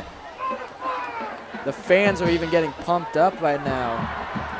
You know, for us winning this game by 10, you'd think the stadium would be packed in general, though. Yeah. I mean, still a great turnout, though. Carson, could you do a score check on the Deer Creek and Edmond North game? I mean, absolutely. We're looking at maybe taking top spot in the district. Absolutely. I believe Deer Creek is number 1 in the district. Yeah, Deer Creek's sitting number 1 right now. We're in a 3-way tie with Edmond North and Deer Creek. Well, right now, Deer Creek is up 14-3, and I think Stillwater used a timeout. Yeah, Stillwater uses a timeout here. Enid out of timeout, so yeah, Stillwater uses a timeout. Yeah, looking at it, the 6A halftime report, 6A points. Deer Creek up 14-3 second quarter. Wow, against Norman North. Edmond Memorial up 22-7 against Edmond North. Norman up 20-7 against Santa Fe. Wow. Putnam City, Putnam North, they are tied. Wow. That Edmond Memorial game, that's surprising. Memorial looking pretty good this year. Broken Arrow and Mustang tied at 14. Union up 3-0 against Jinx. Games. And then Bixby on a bye week as well. Owasso is playing as well. They're up 21-0. Yeah. Bixby has Choctaw next 21-0 over, no, they're not playing Jinx, so. The Sandpites, I believe. Sandites, yeah. Sand Springs, Charles Page, yeah. First down 15 coming up for the Plainsmen. Sand Springs put up a good fight against Bixby last week. Only losing by 40 now. I know when I say that, Bixby usually averages about 70. And that one almost picked off. A little behind TK right there. Keep going for the bullet passes. They have to be careful. Looked like he was asking for a flag right there. I think he thought that was pass interference. 2nd and 15 now for the Plainsmen. Ball at the 35 of Stillwater. Need to try to get in field goal range at least. So 2nd and 15 now from the about 35-yard line from the Stillwater 35. When I said Stillwater used a timeout, it doesn't look like they did. It looks like the refs were overlooking something. I believe. It looked like the refs were looking into something. Robinson's bowler passes, they've been working tonight. Lob hasn't really been Steps working. back, has TK once again, has an opening, and gets another big gain. Near a first down, I believe that's going to bring up about 3rd and 3. Yeah. Gain of 12. And even though TK doesn't have a touchdown yet, he still has a pig, and he's still been moving this offense. Only a junior as well. Imagine a senior year. Yeah.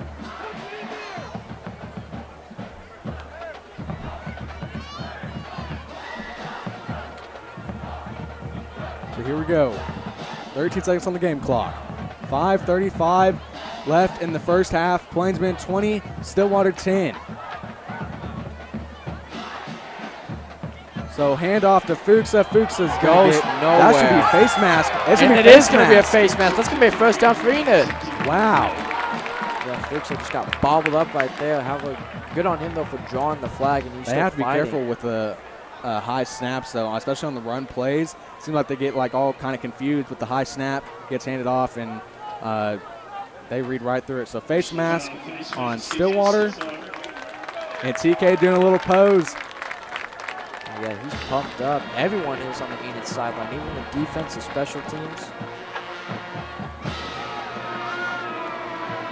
So where are they going to call this one from?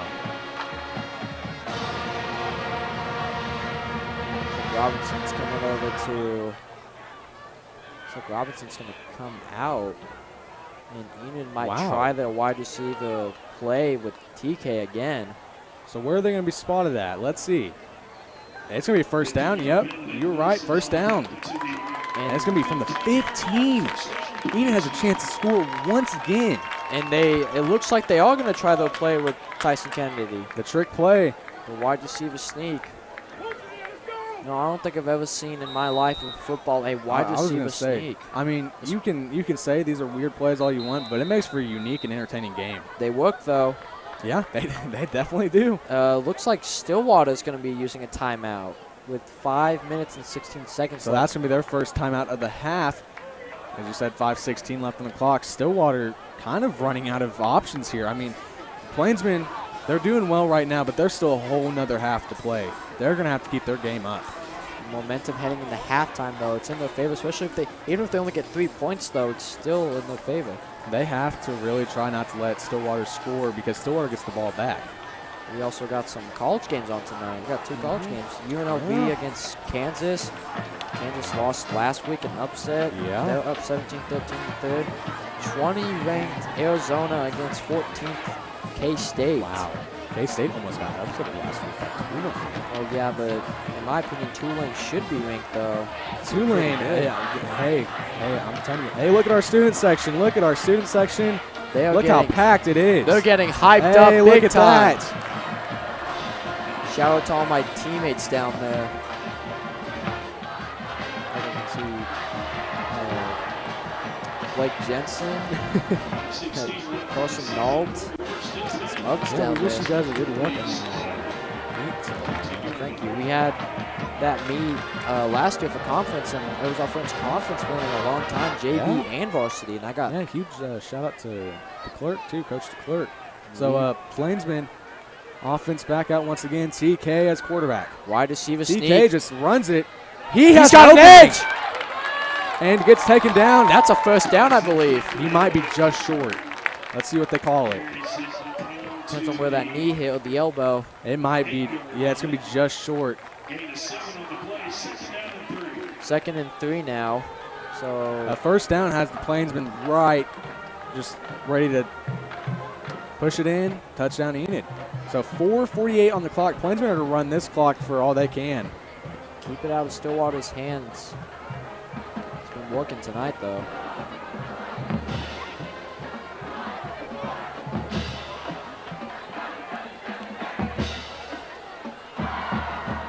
So here we go. TK is quarterback again. Another high snap.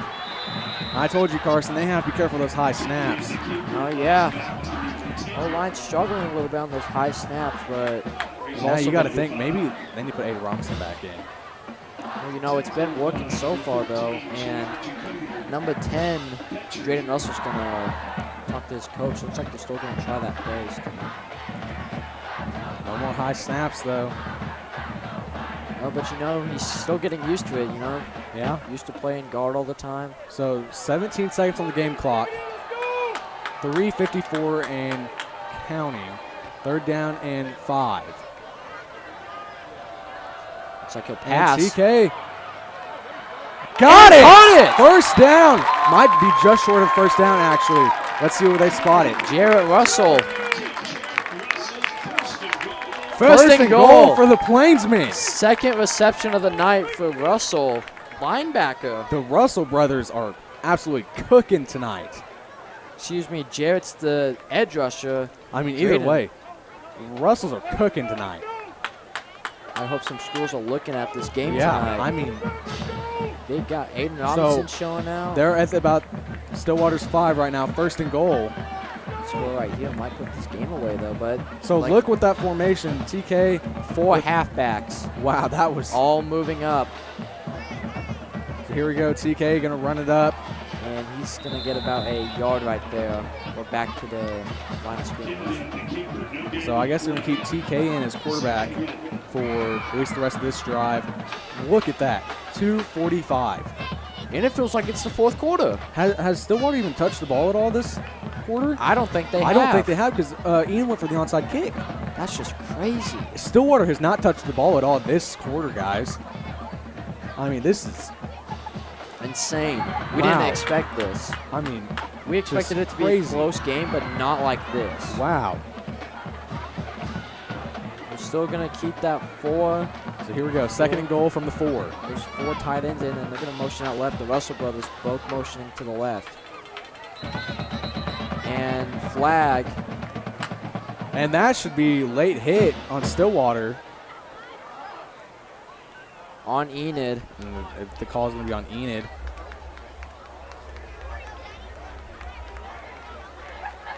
I think that one was an illegal shift. That was interesting. Towards the back over there on the left side, after the play, there was a big hit by a Stillwater player. I don't think he hit the whistle, though. So Robinson's coming back in now on 2nd and goal. So TK, Keon, Desmond to the right, Zaire to the left. Here we go, 2nd and goal. 8 seconds before the 2-minute warning now. No 2-minute warning in high school football. Excuse me. Rolls out left, just throws it up. An absolute prayer picked off by Stillwater. No, incomplete. They're going to wave that Are they incomplete. going to wave it off? I don't think he had possession and his feet were not in bounds. So Robinson Wow, got really that looked like lucky. he was in bounds. He got really lucky right there. I thought that was in bounds. I thought it was too. You know, if Stillwater had a challenge flag in high school Yeah. football, they'd throw that right there, but fortunately we can't really review these. Minute 56 left to go. 16 on the game clock. 1:56 on time left for the game.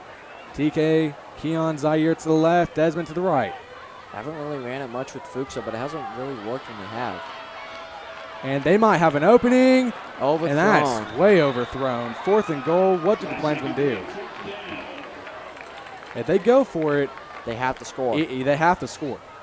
Even if they don't get it, Stillwater's backed up almost in their own end zone. But if you put Kevin Vega in, give him the attempt. And yeah, looks Yep, like yeah. field goal unit, but you never know. They could fake this. They've done it a couple of times Who this knows? year. And Robinson's coming out.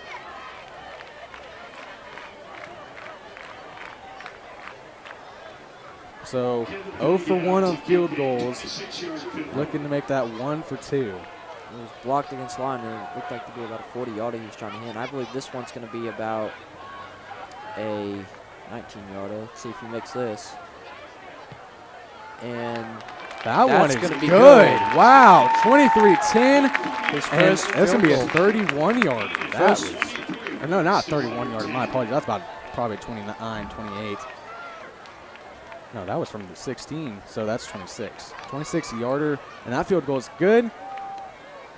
Wow, Plainsmen up 23-10. Guys, we're just speechless at this point. I mean, there's nothing else to really say. It's just, we were not expecting this tonight. What a shocker by the Plainsmen.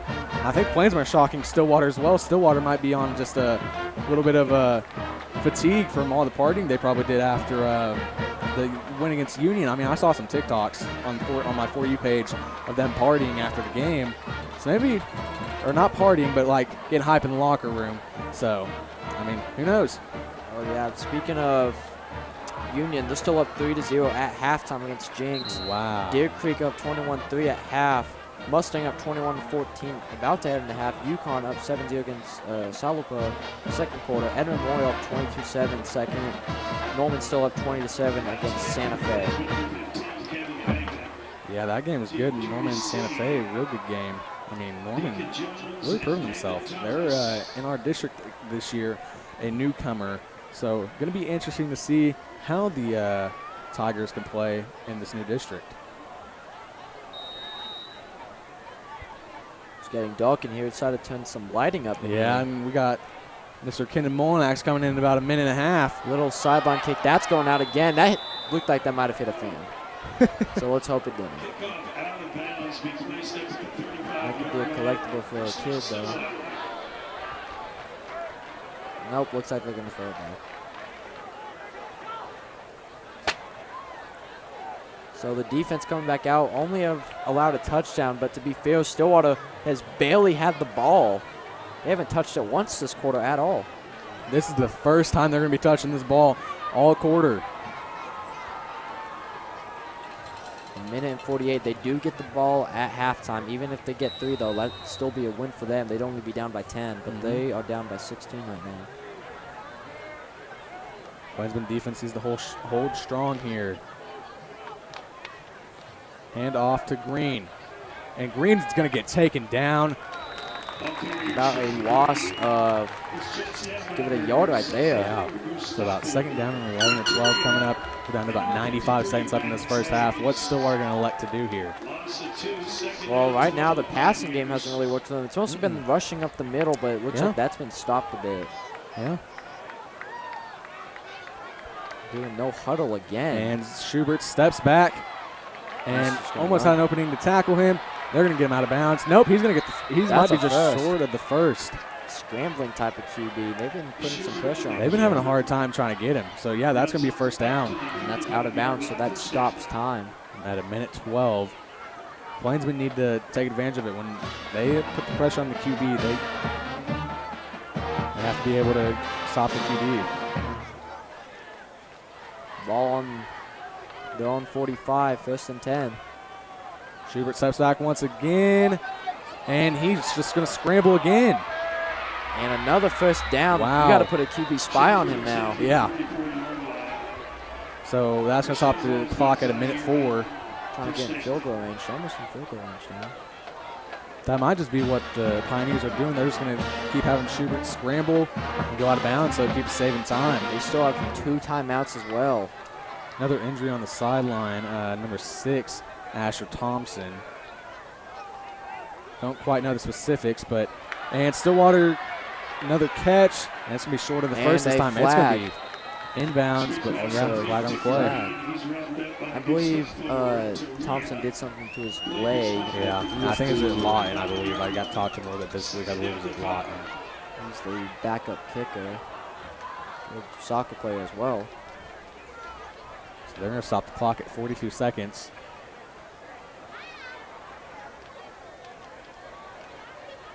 It's going to be on Enid. Wow.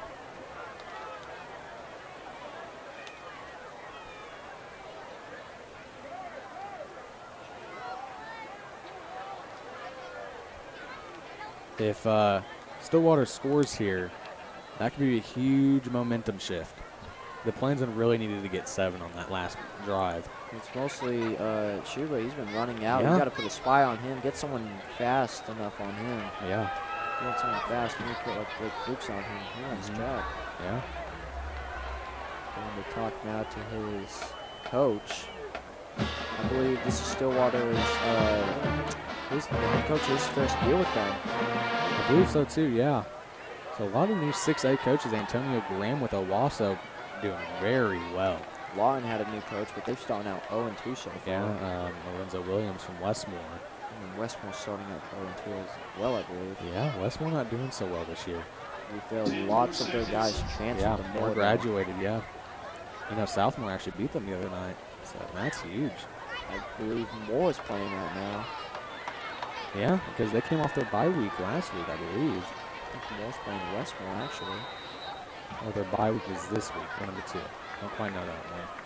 So 57 on the clock. They added 15 more seconds on. And Schubert steps back. And another flag on the play. He's just going to scramble again. I believe this one's going to be Stillwater. Let's hope, because if not, Pioneers are pretty close. It's going to be on Pioneers. I think there was a holding on them. They were blocking the back, one of the two.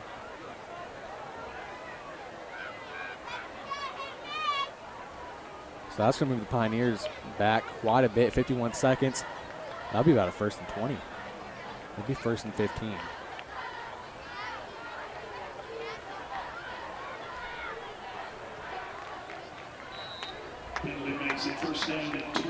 Yeah, 1st down and 20. Ball at the 20. 51 seconds, 2 timeouts. Ball at the 35. Got 2 timeouts, though. And wow, another flag. That one. And they're going to call it false start offense. So that's going to back them up another 5 yards. So 1st and 23. 1st and 25 actually, I believe, off the 1st and 20. So that backs them up even more.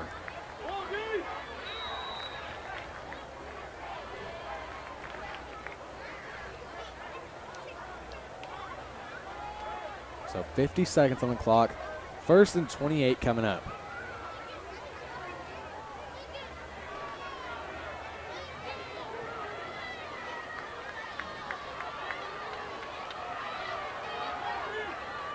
Schubert hands off the green, and no, got him with a trick play. He's gone.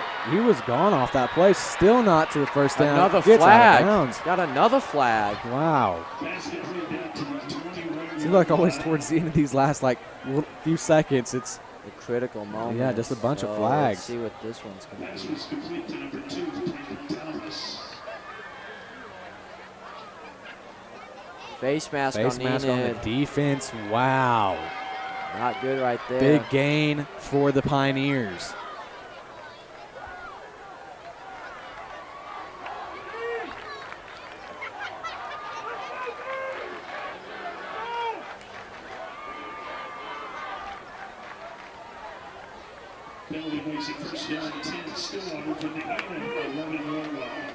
So here we go. 1st and 10 from the Enid 11. Essentially 1st and goal at this point. 42 seconds. Stillwater has 2 timeouts. And Schubert steps back. And he's sacked. Number 74. Gustavo Renteria. 4 sacks on the season now.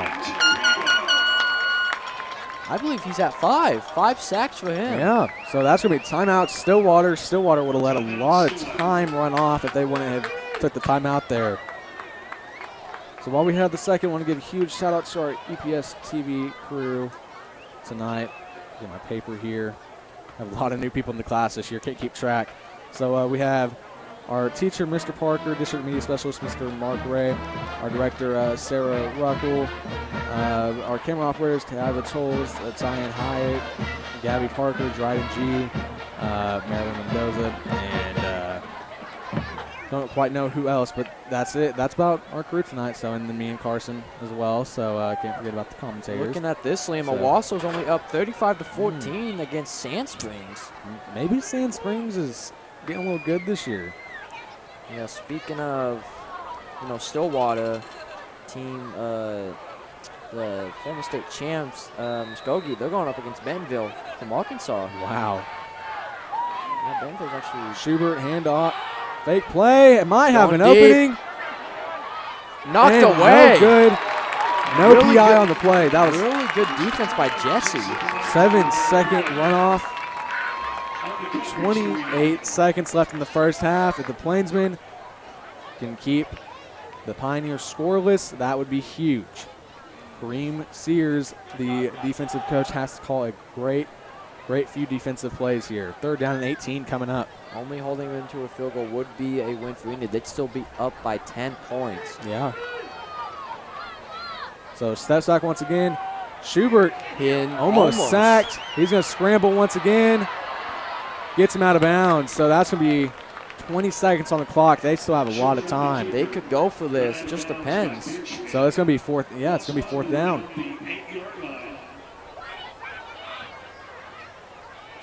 So far, the offense is still out there. Defense has to come up with a big 4th down stand.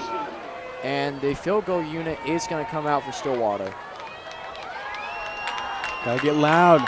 Jesse Panate getting the crowd riled up.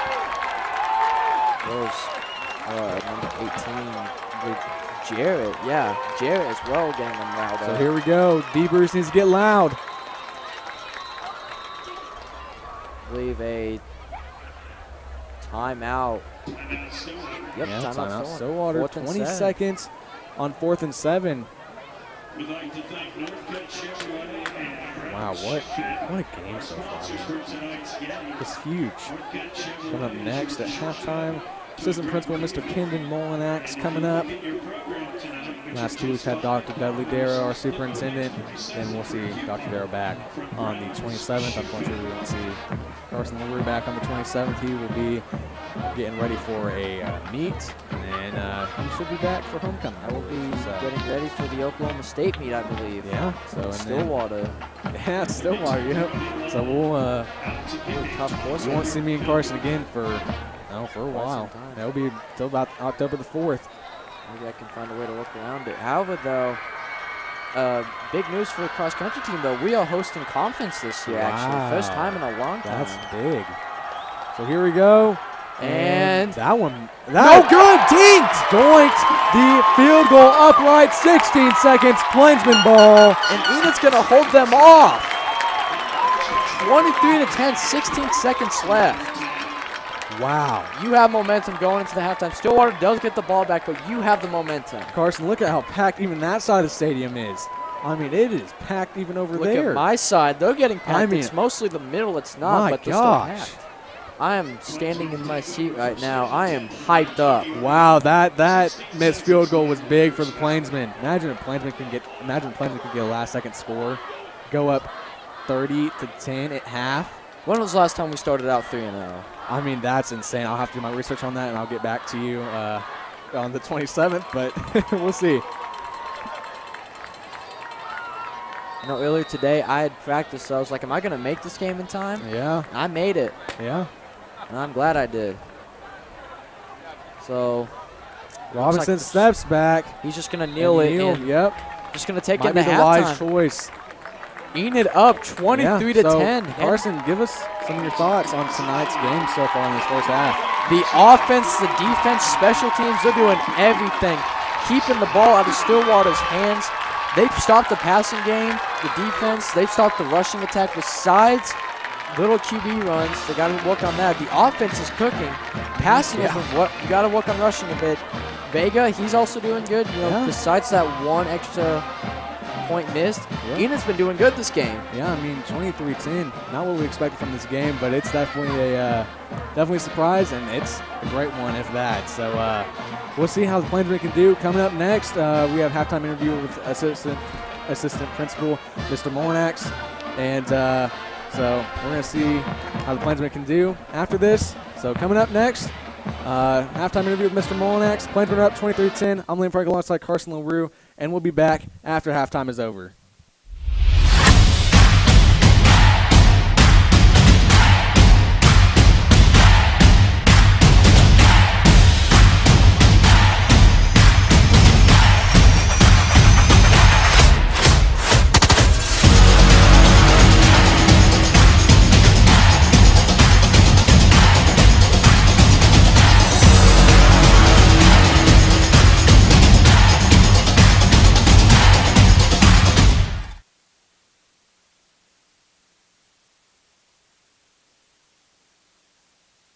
So, ladies and gentlemen, welcome to the EPS Vision halftime interview with Mr. Molinax. So, Mr. Molinax, let's get started on this. What a game we have. What a game. Yeah. I tell you, I'm working at Northgate. That's my role, responsibility for the game. But I have it on my phone. I've been watching and listening to you guys. Yeah. But the crowd is about 4 seconds ahead of you, and it has been amazing. And I tell you what, the crowd itself, our crowd, it is a huge night, a lot of people, and it is electrifying right now. Oh, yeah. I mean, even the student section is jammed. Yes, it is jammed. I think they need to add a couple more rows next time. Yeah. And they did a great job. I don't know if you guys could hear it. I didn't have it on my ear when I was coming up here, but that last field goal, that student section was just shouting and screaming. And, boy, the crowd went wild when they hit the upright and bounced off to the right. Yeah, that was huge for the Plainsmen, keeping them still up by 13. I mean, Stillwater gets ball to start the half. They don't score. Plainsmen take advantage. Well, man. Now, you got to help me out a little bit, okay, because I was really busy beginning the game. Who got the ball first? So, Enid got ball first. So, Stillwater comes out. Yeah, so we avoided the 2-for-1. Yes. Which is, I have a favorite team in NFL, not to be mentioned, but that's one of the things they like to do is go 2-for-1, and that has become the new type of philosophy is try to score right before halftime and get the ball back. But Enid's defense, how about Jesse down there? Yeah. In the corner had a mismatch, and, boy, he knocked that ball away. Yeah. I cannot talk more about the defense. They've really done a great job intercepting, holding them 10 points. Yeah. How many points they scored last week? 36 against Union. Against Union, and I think the week before that they were above that. So I tell you what, let's give, the players are the one that played the game. All credit goes to them. Yeah. But they played the game the way they played the game because of Coach Condor and his coaching staff, which has been unbelievable game plan. Oh, yeah. Keep it out of Stillwater's hands, keep them going on the side, keep moving, and how about that 80-yard touchdown catch and run? I mean, that was insane. One where Desmond was wide open. No one for days. Yeah, wide open. It's and called a blown coverage on that something, I don't know if you noticed, but Stillwater got the ball once. Got to touch the ball once last quarter, and it was towards the end of the first half. Yep. And the rest of the time, Enid had the ball. Yep. They ran the ball out, and then onside kick, got the ball. I saw the onside kick. That was exciting. I'm old school. I like to look at, when I look at stats and everything, I always go to time of possession. And usually time of possession dictates the whole game. And right now, I can tell you, they are winning that round. That is great. Oh, yeah. That's awesome. What a great game, though. I mean, it started off amazing. It started off like 18,000 degrees heat, but now it's a beautiful night. If our camera people down on the sideline would shout out to EPS, everyone who's working, what a great job they're doing. But they can show the crowd how large a crowd we have. Stillwater has a good crowd. When you watch the game, you see. But over on our side, we've got end to end. I mean, it's electric. Right now, it doesn't really show because, well, we're on camera, but on our monitor, it shows the field, but it's not really too big right now because everyone's going down halftime, getting concessions and all of that. But they're going to come back, and the Plainsmen are keeping our fans here tonight. They are for this game. Yeah, we had the Class 74 here as well, and we've got a lot of people here for band. Speaking of band, for those of you who do not know, we would love to be able to show you halftime, but we can't play the music because of copyrights. Yeah, but the Big Blue Band today, how about that coming through the school hallways? Yeah. I was over on my side of the building. They started on the third floor. They went second, first, went over to your side of the building. Well, I have a funny story about that. Mrs. Nidick, awesome teacher. If you're watching this, Mrs. Nidick, awesome teacher. Love you. But she took us through the hallway. Got us. We were in the middle of a lesson, and she's like, "Is that the band?" And then got us all out, went to go chase the band, and they were already done by the time we got down there. So, well, you're over on the quiet side of the building, Yeah, UC yeah. side, but it was great. We went down.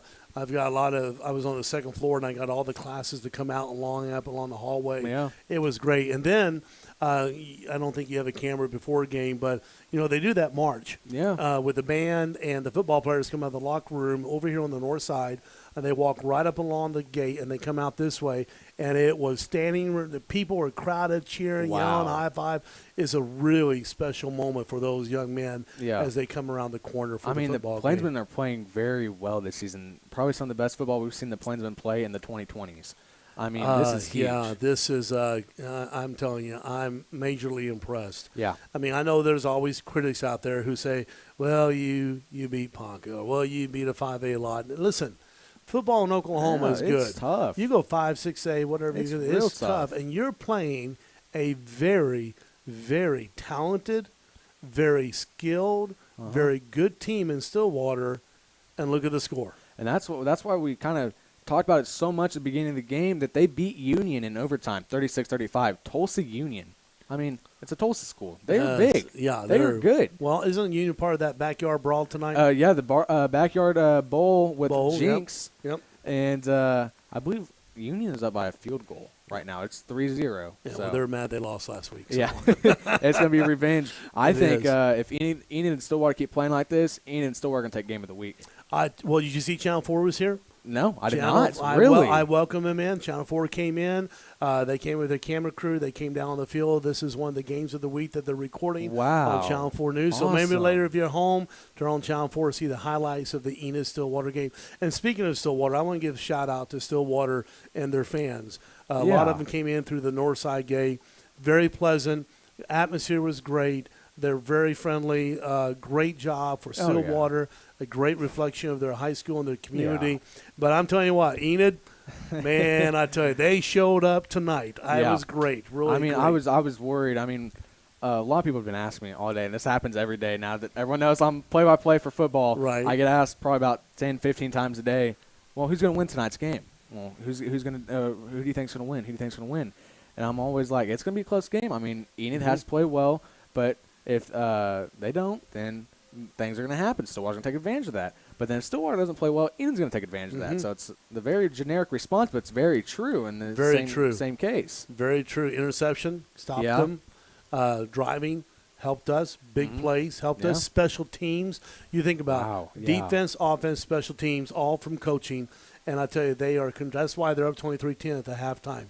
That should be almost like a final most years of Enid, and sometimes, unfortunately, it's been flipped. But Coach Condor has built this program from the moment he came in, and he knew what he was going to do, and he's been building this program step by step by step, and we're seeing some amazing football. I mean, I'm not going to jinx it or anything, but still tons of football to play. But Condor, this is his second year. Last year going 3-8. We win this game here tonight. 3-0. Okay, I'm not going to hear you jinxing us right now. Okay, we're just nope. We're not going to talk taking about it back. that. We don't Taking do it that. back. We don't talk Yeah. that. We talk about what they've done. We can talk about what they're going to do. Exactly. I know Condor. Pedal to the metal. Yeah. Did you see Lawton? Of course you did. I was at home watching it, and you were calling it, and they just kept the pedal to the metal. I mean, So- I've said this multiple times, and I stand by it. Coach Condor is one of the most unique, if not the most unique coach in 6A with his play calling. Well, did you know that he coaches the high school Army game down in San Antonio? I did not know that. He has been invited the past couple of years. He's a quarterback coach. He goes down there and works with the quarterback coaches at the high school Army game. Is nationally televised on ESPN. He's been doing that. Wow. A lot of people do not know that. He's not going to brag about it. Did you also know that our defensive coordinator Kareem Sears has a national championship Wow, I did with the not know Nebraska that. Huskers? Wow. He will not brag about it. He was on the defense of the Huskers back in the day. You've got some men who are very talented, and yet they don't brag about themselves. And that shows the confidence they built in these kids because they are winners. They've won before in other levels, and they're bringing it here, and Enid's doing a great job. Enid's definitely going to be a school to watch this season when it comes to just how they're playing. And Enid's not one of those schools that gets a lot of attention because we're so – if you look at it, we're kind of deserted in where we're at district-wise. Hey, my wife says we're the pot of gold at the end of the rainbow. I mean, you start getting desert out towards when you yeah, go I out know. west. You start getting desert. I know. And none of those schools out there are much more than 4A. So Enid's always had a challenge, even for years. My oldest son played here when we had the championship run with Austin Box and that great team. 2006. That great team. We had we had to travel like forever every week to everywhere. But I tell you, this is good. This would be great. Mm-hmm. I mean, I would like to really. The confidence level's high. We go into a bye week after this win and have a week off before we start district play. At Deer Creek, this is going to be a good springboard. I tell you what, the thing is, keep playing. You don't want to play not to lose. You do that, you start losing things. But Condor, he's been here before in other areas, and he knows how to do his staff is solid. So looking forward to it. I mean, if you think about it, well, not think about it, it's going to be a fact after tonight. If Enid wins, if they go 3-0 tonight, and Deer Creek wins their game, Enid and Deer Creek are tied for first in the district. We go into our first district matchup, Enid versus Deer Creek for first in District 1. What a game that could be. I think Liam's a little bit excited. I am excited. I tell you, it's great for the sport. It's great for the community. Yeah. It's great for the school, and it's great for these young men. Yeah. It really is. It really brings great. Enid together as a community whenever our and team you is doing guys will well. be traveling down there and show that game as well, right? Right. I was watching the Lawton game. Unfortunately, the first home game we had against Ponca, I was out very ill, but I was on my couch watching the game. You guys have done. You and Carson have done an amazing job. The whole EPS network. Can I say it that way? Vision has. As a matter of fact, we talked to Mark Ray. Prior to the game about the history of this, and he said about 9 years ago. Yeah, 9 years ago. They started because of the company called Pegasus got rid of the opportunity to show games, and so he started up EPS Vision, and now we've been showing games. And look at us now. Started off with school board meetings, and now we are football, basketball, volleyball, softball. We'll get there. Baseball, soccer. I mean, it's been amazing what this program has done for not only the state, because I've been on the phone with other schools. I won't mention their names, bigger schools, and they're envious of us because this. A lot of you guys may not know this, but this is student everything. Oh yeah, student announcers, cameras, director. By the way, director, doing a great job. You're making me look good. They do everything student-led, student-ran, and it is great. And Mr. Parker, who came in this year after following Mr. Prokopas, has done an amazing job continuing on with what we're doing here at Enid High School with their Vision. Yeah, I mean, it's great. It's a really great opportunity, and I can't say enough good things about it. I mean, it's just great. I've been in here for 3 years. This will be my third and last year, unfortunately, but it's been a great 3 years. Started it as color for Pacer basketball, moved on to play-by-play for soccer, then moved to color for Pacer basketball last year. Then midway through the season, moved up to play-by-play, then moved up to play-by-play again. Yeah, I was the color soccer. commentator with you at third quarter for the Pacer. I got to give it to color commentators Hayden Clark, Dominic Harmon, and honorary one, Mr. Molinak. So. I'll do it again, man. That's fun. Speaking of your third year, it's your senior year. Yeah, I know. Yeah. Hard to believe. And what I'm about to say is going to really sink in for all of you seniors. Monday night, Pacer Field is senior night for softball. Yeah. Already. I mean, I was talking about it earlier. It's so just insane to see these people I've been growing up with their last 4, 5, 6, 7 years. They're all getting these senior activities. It's like, wait a minute, we were just freshmen just 3 years ago, just freshmen. You were but now, but hold on, not just softball senior night on Monday, senior night volleyball Tuesday night, and then Wednesday morning, bright and early, senior sunrise. Yeah, it's gonna be fun. It's starting to happen already. It's before you know it, you'll be signing off for the very last time as the voice of EPS. But that's down the road. Hopefully it'll be a playoff game down the road after more. So let's hope we get into November, mid-November, and then we'll jump right into basketball after that. So give me a birthday present. Let's play a playoff game, okay, in November. Sounds good to me.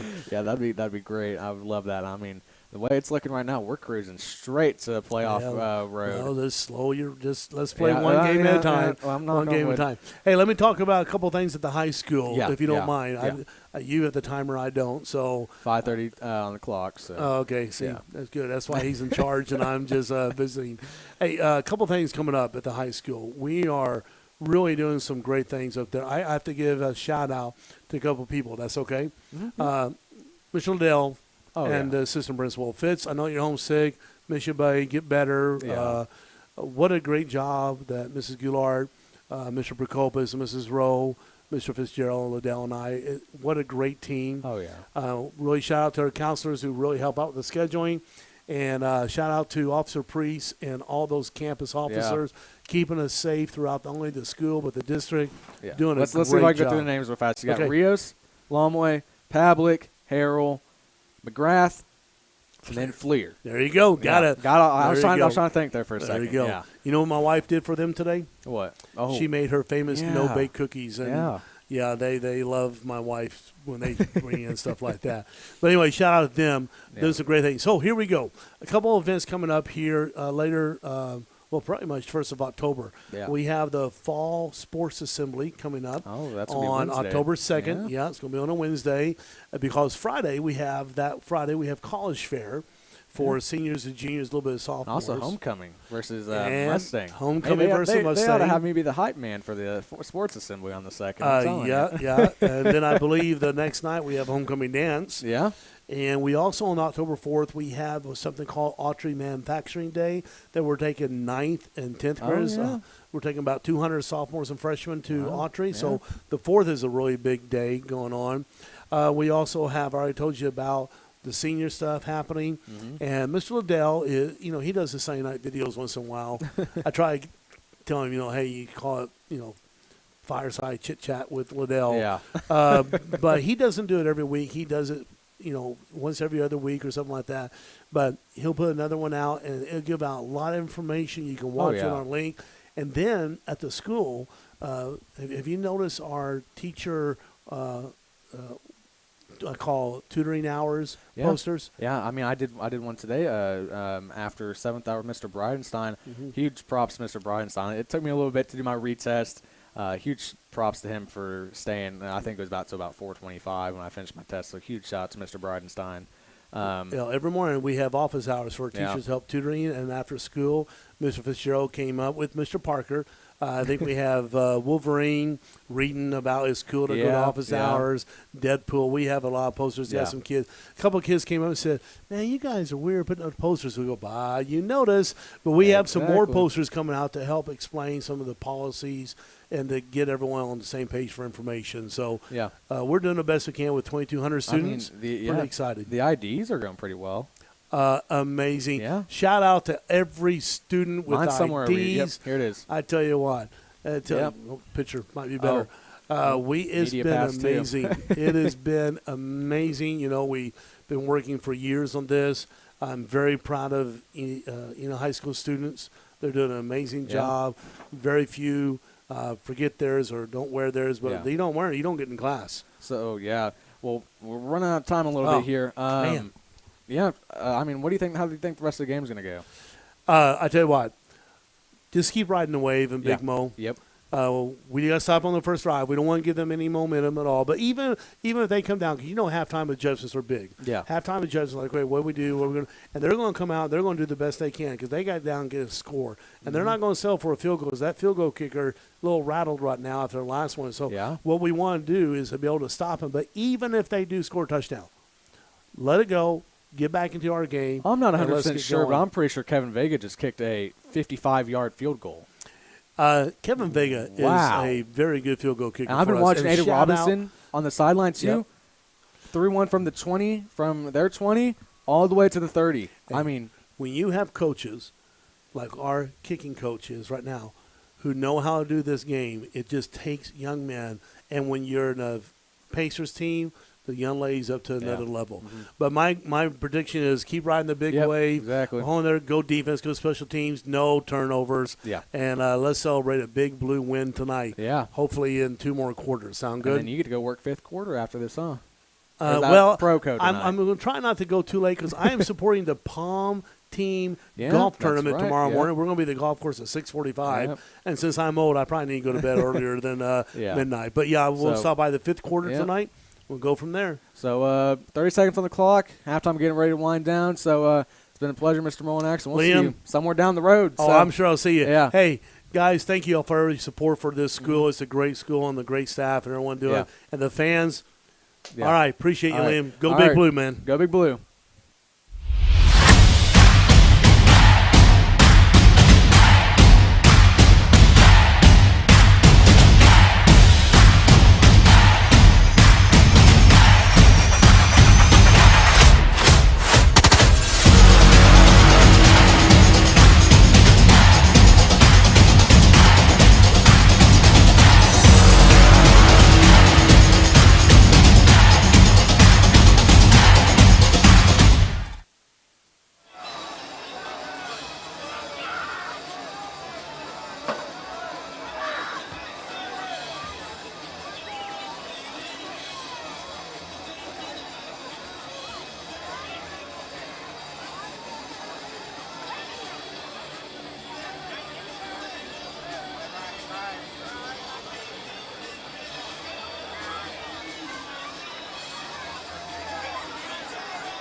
I want to give a huge shout out to Mr. Molinex. Appreciate that halftime interview.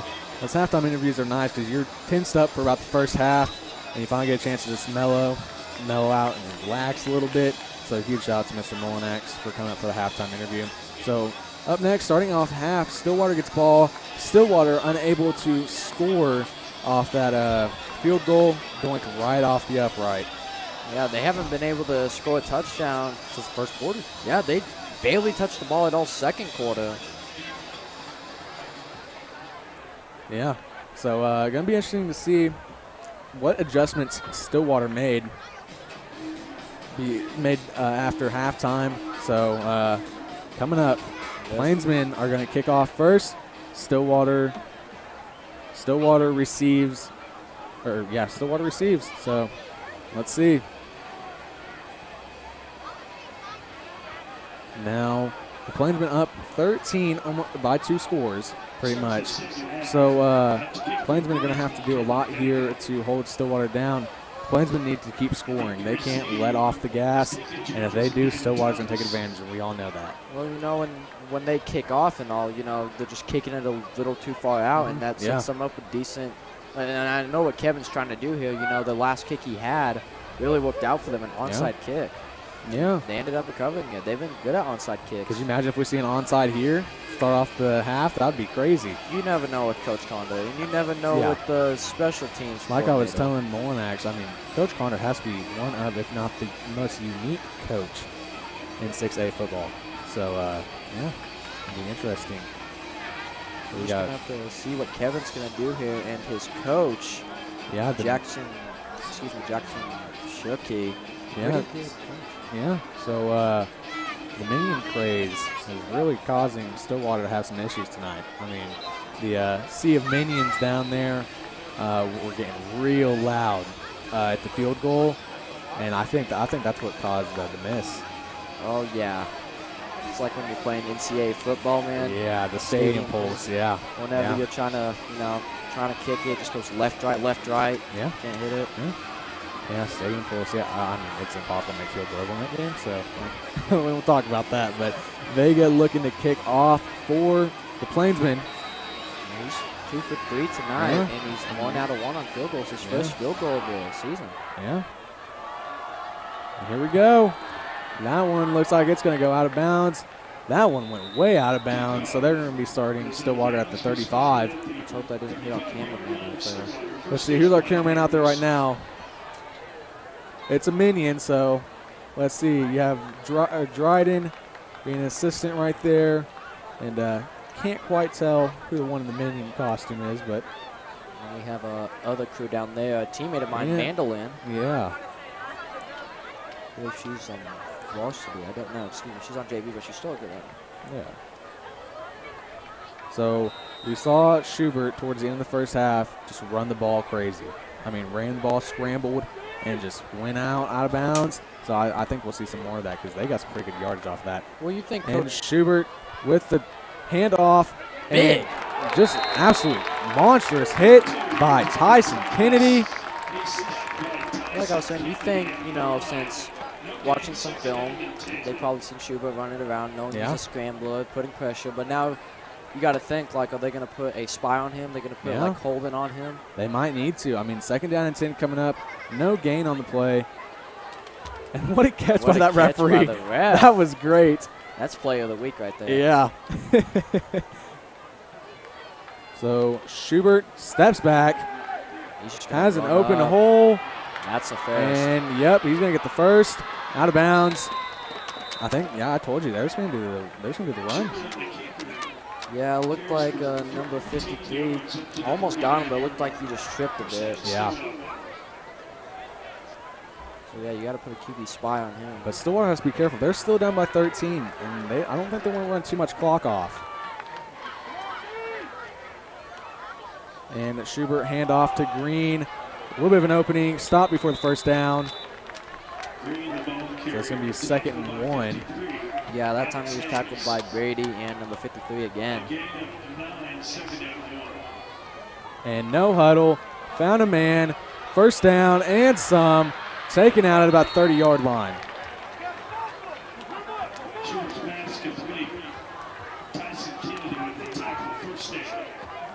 Man, it's going to be tough today's game to pick player of the week. Yeah, you're going to have a rough time. If you guys don't know Carson, I mean, he spends so much time after these games. Hold on. Schubert with the handoff to Green. Tripped. And a flag. That was number 18, Jalen Russell with the trip. And they're called holding on Stillwater. Really good right there. What were you saying before, Liam? I said Carson, he analyzes these games like through and through, remembers the stats, even texts the players to find out the stats, and he determines his player of the week from there. So it's going to be watching to see who your players of the week are this week. Well, the hardest thing's finding a good photo. Yeah. Can't really find photos from away games, so I mostly have to use from Ponca City. Yeah. But I forgot his name, but shout out to our cameraman right down there. His Instagram, he's got an Instagram account. He has some really good photos on there. Yeah. Goes all across the state as well. I believe he's a senior or he's in college. And it's Schubert sets back, finds number 2, and they got him down. Say that's about 5-6 yard gain. So about second. Yeah. Kennedy's having a pretty decent game. Kennedy's just having an all-around good game, defense and offense. Right Schubert now, offense. Excuse me. Finds another hole and having a hard time getting him out, and they will. So that brings up 3rd down. What I was saying was, I feel like right now, offensive players, Aiden Robinson, you know, he's got 3 touchdowns. Some overthrown, just 1 pick, but he's still been doing good tonight. And they got to get him off, and that's. And Schubert finds number 2 again. They're going to stop him before the line to gain. 4th down. I am surprised they did not throw a flag because Enid did have 12 men on the field right there. Gustavo was trying to run his way out. Looks like the refs didn't see it. But a big escape right there. That's going to bring up 4th down. 4th and 5. They're going to go for it. What a stop this would be for the Plainsmen. They're going to do no huddle. Schubert hands off to Green. Rolls out left. They're going to try to get him. And they won't get him. He's still up. And touchdown, Stillwater. He just trucked Zaire. Wow, I'll admit, that was a good run by Schubert right there. What a start to the half by Stillwater. Touchdown, number 6, quarterback Mason Schubert.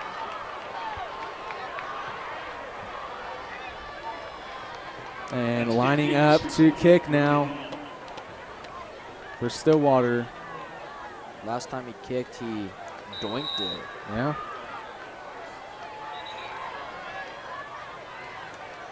Pioneers taking about almost 4 minutes off the clock there. Enid needing to respond after this touchdown. Kicks up, and that one's good. So 17-23. Pioneers only down by 1 score. Plainsmen have to come out here, and they have to perform very, very well. Yeah, that was was just a good run, you know. Thought they had him, but, you know, he seems pretty tough. Yeah. Huge shout out to all the seniors from last year. Everyone's texting me, let's go Enid. Yeah, huge shout out to all of them. Lane Collins, Hayden Clark, Cody Stallcup, Kennedy Graves, huge shout out to all of them. They truly helped, paved the way for this generation EPS Vision. I'm the only one returning out of them from the last 2 years, but, you know. There was some other guys that were returning, but I believe they left the class. Yeah, but mainly a majority of them are seniors. So, but they did a good share for the program. They worked their butts off. I feel like when they were around, that was the most era for. Yeah, it was some good live streams. That 2022 season, good live streams. Yeah, 2022 season. Yeah, 2023 was really good. With Mr. Prokopis, that was a real good season. Despite us going 3-8, though, we're still good. Yeah. Though. That upset the upset win against Moore. The only one we couldn't make it to, unfortunately. And what a kick. Is TK going to let it bounce back? Yes, he will. He's going to start back at the 20. So, kind of a decent field position for the Plainsmen. So we're going to have to see what Robinson's going to do. We haven't been able to run it much. Yeah. Haven't been able to run it much. It's mainly because of the high snaps by the center. You have to be careful with that. So, current time right now is 8:54 with 8 minutes and 39 seconds on the clock. So we're going to have a late night tonight. Yeah, and I got to wake up early in the morning. I got to go to bed. Yeah. So here we go. 17 seconds on the clock, on the game clock. So you got Zaire and TK to your left. Wow, Liam. Union up 9-0 in the third quarter. Wow. It's not scored a single point yet. That's uncommon for them. And 12 seconds on the game clock. Robinson steps back. Has TK, almost had him. A little too far to the left for Tyson. Little overthrown today, and some to the left for Robinson. Yeah. Just need to improve on that a little bit. It's mostly been the deep passes that have been working out for him. Yeah.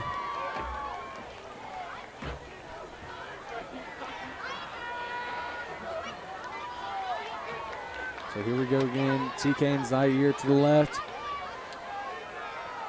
Kicks out to his left now.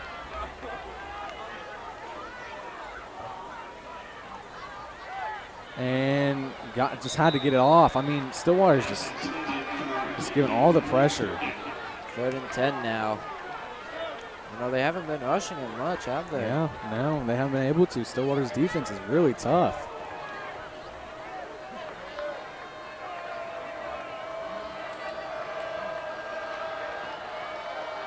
Now Stillwater, the student section band getting loud now. Yeah. Zaire and TK to the left, Desmond and Keon to the right. It looks like they're playing some press man right here. I'll try to go for a deep ball right here. And that's bashes into a sea that Pioneers, and that was not an interception. Triple coverage, that should have been That big. was a bad pass. And Ian's going to have no choice but to punt this one away. It looks like Stillwater is getting some momentum now. Yeah, after that touchdown, they're gonna start building some momentum now. Like I told you, the Plainsmen cannot left the gas here, and nope, they're not. Well, they might be punting it away. It looked like Ed Robinson was coming off the field.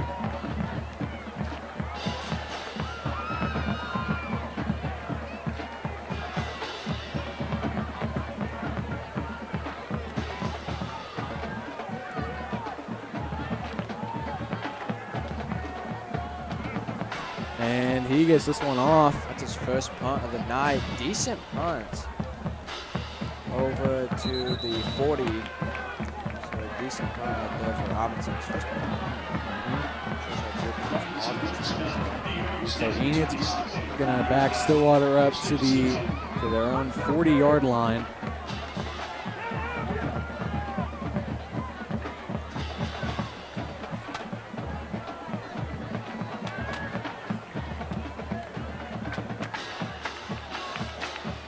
So Schubert coming out again, finally able to score for the first time since the first quarter.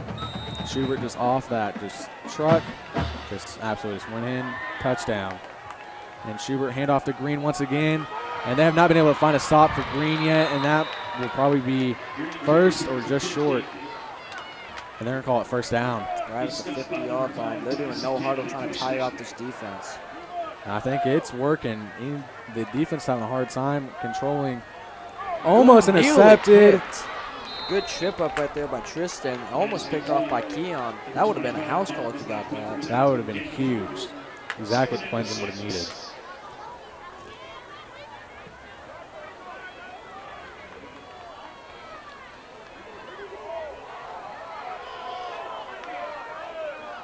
Hand off to Green once again, and he got another hole, first down. And at this point, I think they found what's going to work for him, and I think that's going to be Green for Stillwater. Yeah, just the rushing attack is insane. And another pass. If Enid could read it, flag. I believe it's they keep doing run, pass, maybe run, pass, run, or pass, run, pass. It's mostly the late hits that have, Hey, those ones against Enid are not going to be good.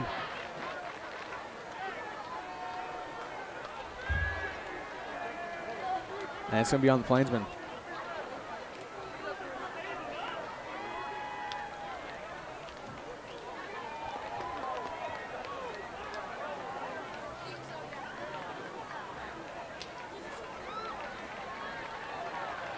And it's going to be a first down for the Pioneers. So Stillwater in good position to try and score again. And I think this is a false start on the Pioneers. False start, yep, false start on the offense. Just as soon as they moved up, they're going to move right back. Still in a good position, though. It's going to be first and 15 after the flag. 5-yard loss right there. Maybe this is what Enid needs.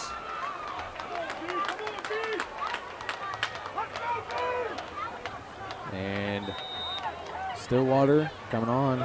It's first and 15. First and 15. And Schubert steps back, just airs it out. Touchdown, Stillwater. Run over a cameraman right there. And Stillwater has tied the game.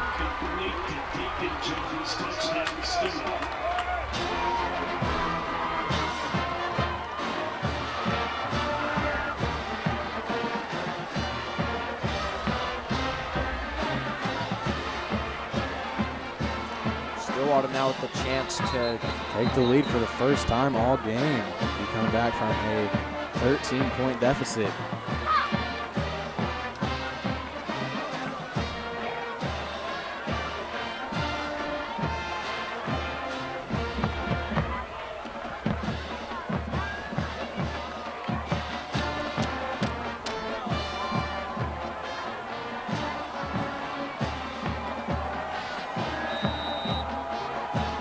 tough for the Plainsmen right there.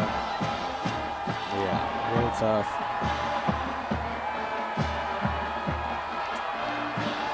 And that one's going to be good. Stillwater takes their first lead of the night, coming back after a 13-point deficit.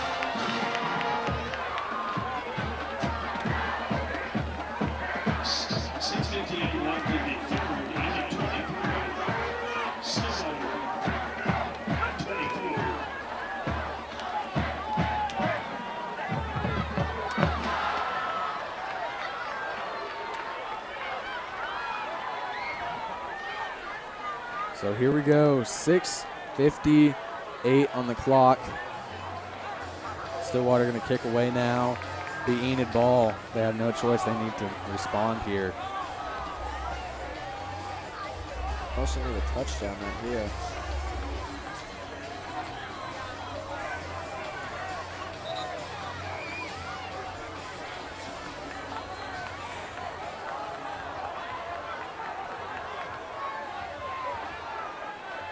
So kicking off for Stillwater is number 40, Eric Pointer.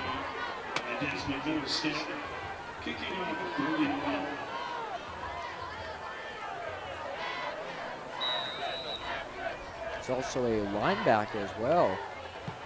And big kick, let that one go back in the end zone. Touchback, Enid at the 20.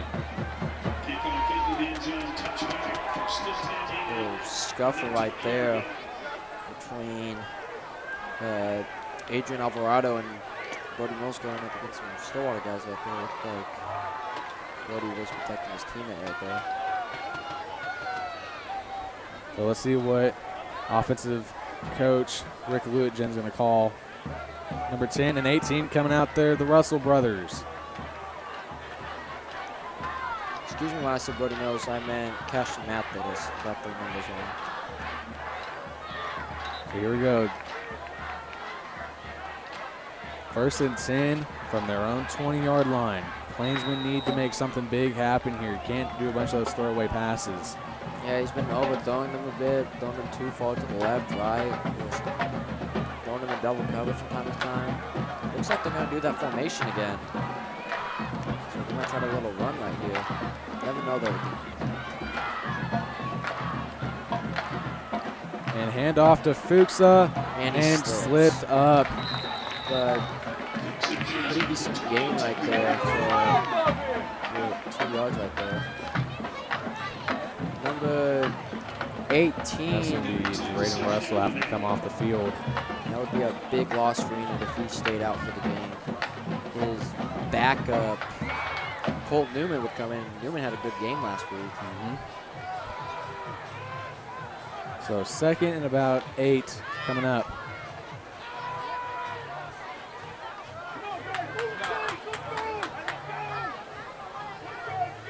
And what a big 2nd down this is. I mean, Enid's looking at trying to get the momentum swing back for Enid in this game. Setback. Robinson has Fuchsa and just taken down behind the line of game. Behind the line of scrimmage. A little slow to get up right there. Let's hope he's all right. So it's going to be a loss. 3rd down and about 10 coming up.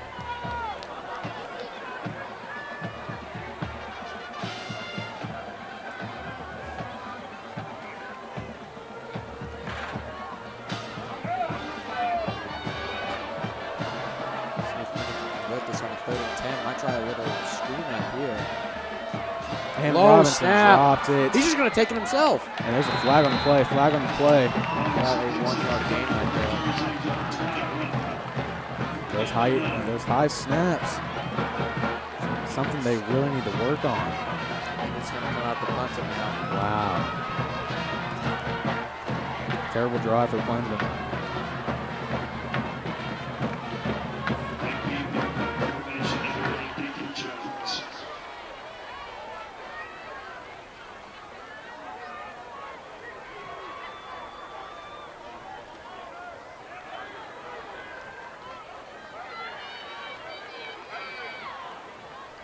Robinson to punt away for Enid.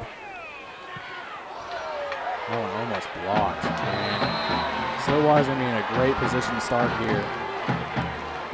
Anthems got hit right there. We're going to be at Enid's 40.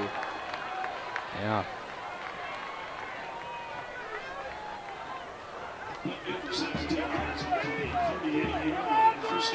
You got to wonder what happened, you know? Like Stillwater made some good halftime adjustments. Still a chance though. Still got most of the still got plenty of time. 4:38 plus another 12 minutes. So just need to try to hold off Stillwater here. And they're going to hand it off to Green. Enid just needs to find a way to stop Green. If they can, then Stillwater's going to be held for quite a bit. Stillwater O-line though is just making tons of room.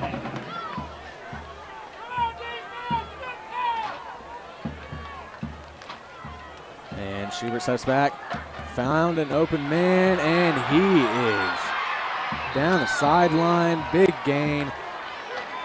1st down from about the 15, 14-yard line. interception. I mean, they're getting an interception big time.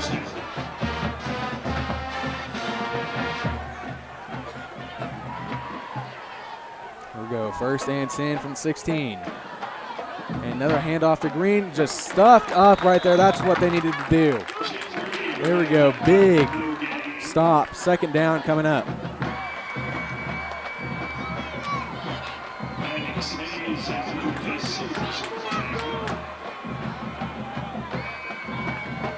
And Schubert steps back again. Finds a man out of bounds. Third down coming up. It's mostly been those outside routes, those out routes, and so if they get 3 here, puts them up by 4. So one score though. But then they'll put it back at a 3-point game, So assuming Vega hit the extra point.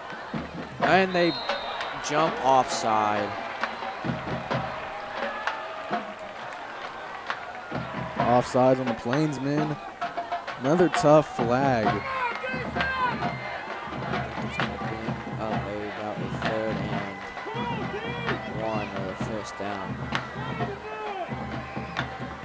So unless a big loss here, even if Enid can hold Stillwater, Stillwater's going to go for it. And Schubert just runs it himself, and he's going to get in touchdown Stillwater. Schubert, touchdown, Stillwater.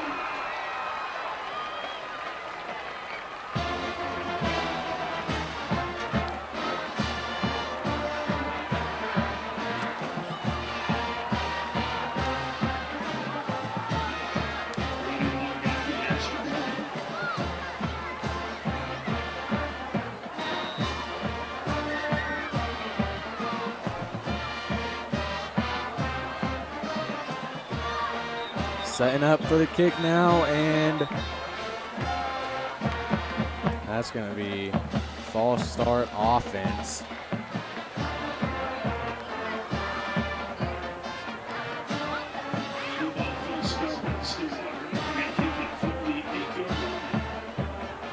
Carson's going to be giving us some score updates here in just a few.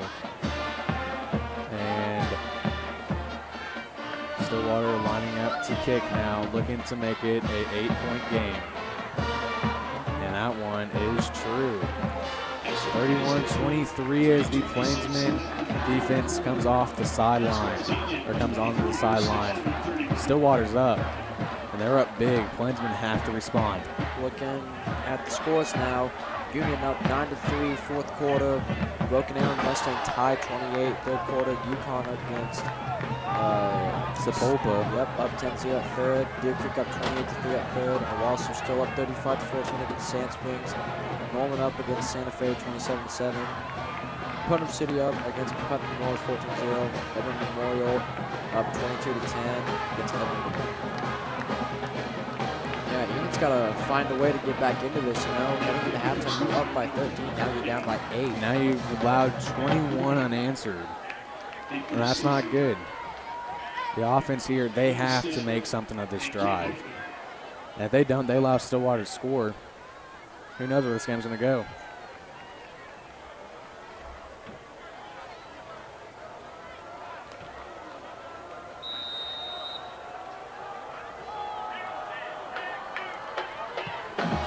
Here we go, TK to receive.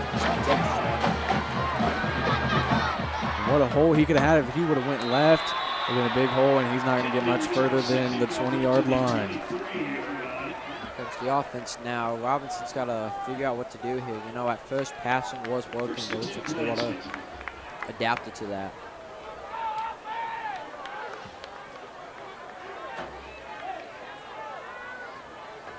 I mean, this is a huge drive. I mean, this might be game-defining.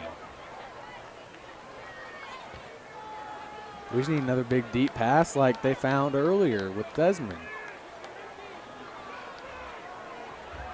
So here we go. Aiden Robinson with Zaire, Keon, and TK to his left. And finds TK, almost taken down immediately. And that's going to be short of a first down, gain about 5 or 6 on the play. You know, rushing hasn't been really working either, to be honest. tackle made by number 12, Peyton Campbell. Just a lot of mistakes that are starting to catch up with the Plainsmen. Second and 5. It has kind of been flags tonight, but Yeah. I mean, compared to the last few weeks, not as bad. offense has just stalled out for a bit. Looks like defense is starting to get a bit tired. Yeah, they can't afford to start getting tired. Robinson with Zaire to his left. And hand off to Fuchsa. Fuchsa just caught immediately. Broke off a bit. Gets about 2 yards right there. So that'll bring up about 3rd and 3.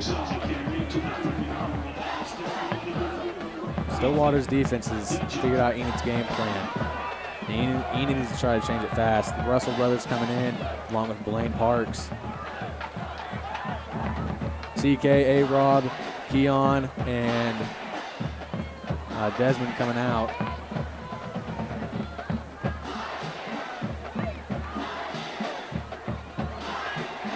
So TK is going to come in as quarterback.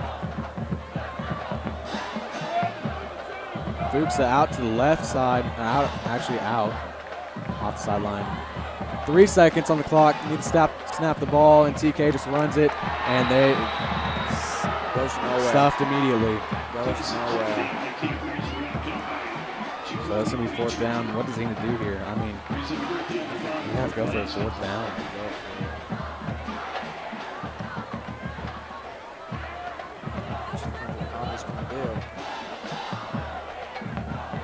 So TK out there now, along with the Russell brothers. Russell brothers actually coming out. 15 seconds on the clock. They need to be careful here. 10 seconds. What? Don't quite know what's going on here. They're just going to let time run down. And they are. They're going to take a timeout here. So timeout Enid. Score now 23-31. Very different from when we came back to you here live in Enid. If you've missed it, Stillwater has scored 21 unanswered since the start of the 3rd quarter, and we're now down to 51 seconds, and the clock is running for the Plainsmen. Plainsmen are running out of time. They need to figure something out here.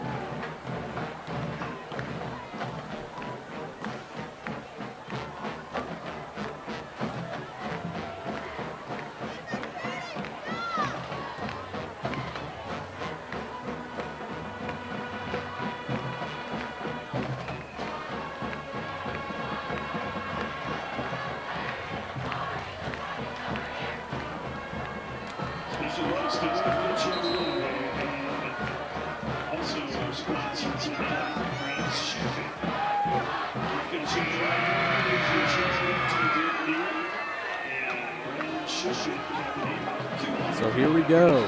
4th and 5 could be the game deciding moments here.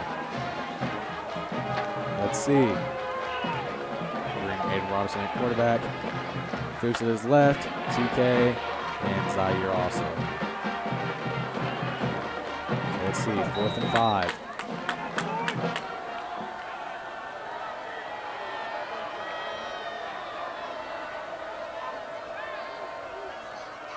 And Robinson steps back, finds TK. 1st down, Enid. Big play from Plainsmen. And the Plainsmen will keep it on. 1st down and 10. About what we needed. Exactly what we need to get that 1st down. Great bullet pass right to TK. That's mostly what's been beating Stillwater is those, medium routes. They have a hard time keeping TK down. So 37 seconds and counting. Clock.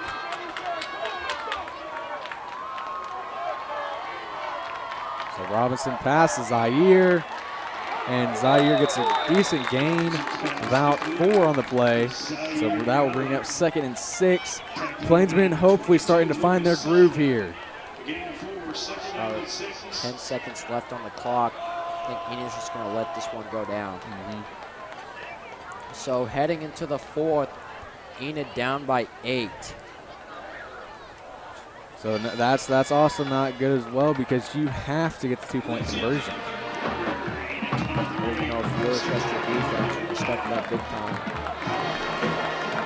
Yeah. Let's see here. Plainsmen have a tough game play here. Tough 12 minutes. This is probably one of the closest Plainsmen games we've had in I don't know how long. Besides the Ponca game last year, I think it's been a long time since we've had a close game like this.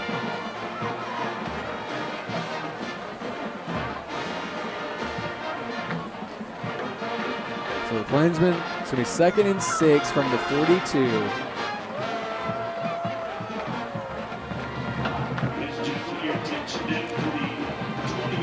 Let's see what Condor is going to call and Lewitgen. So Stillwater moves on next week, play Carl Albert, and go on to play Lawton High going into bye week. Enid goes into bye week next week, coming back to play Deer Creek at Deer Creek, and then back at home for homecoming against Mustang, then back away on Thursday night against Norman. Then after that, Stillwater goes or they host Northwest Classen, and then big game could be against Choctaw. But Bixby on bye week this week, coming back next week, play Choctaw.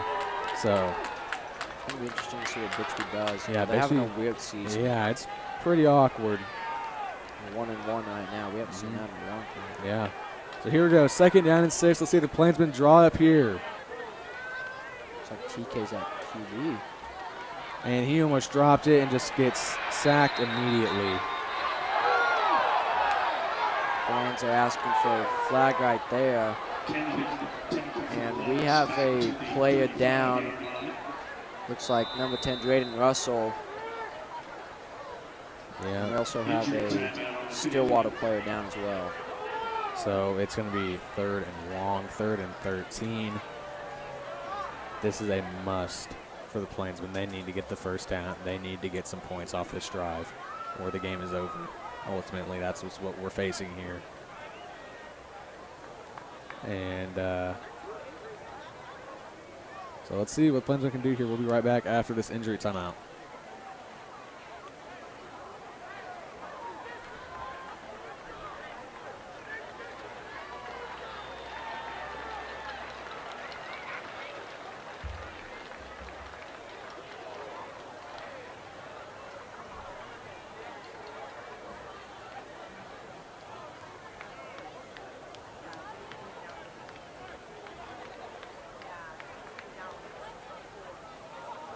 So here we go.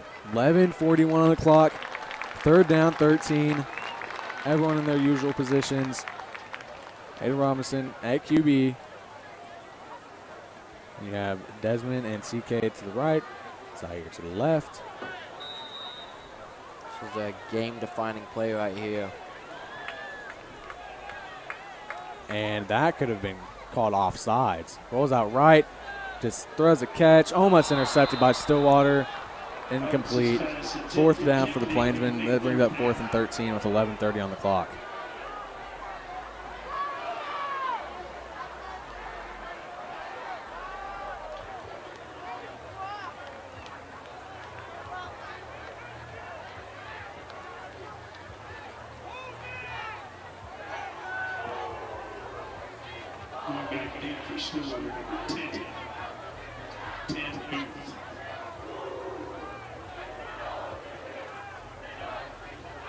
Enid sending out the punt team now. Robinson, last time he punted, wasn't really the best, doesn't it? So, having a right night so far. Actually, he's having a good night. And they're not going to fake it. Pretty decent, pretty good punt right there, actually. And calls for the fair really catch. Good punt. Really good right there. And that's going to be down to about the 13. That's a good punt right there by Robinson. They're going to take advantage of this. I mean, they need to get a stop and they need to score. 21 unanswered points. It's just awful. That is insane. The mood shift here in Selby is not great. I mean, some college football news as well. UNLV takes down Kansas. wow. K-State up 28-7 against.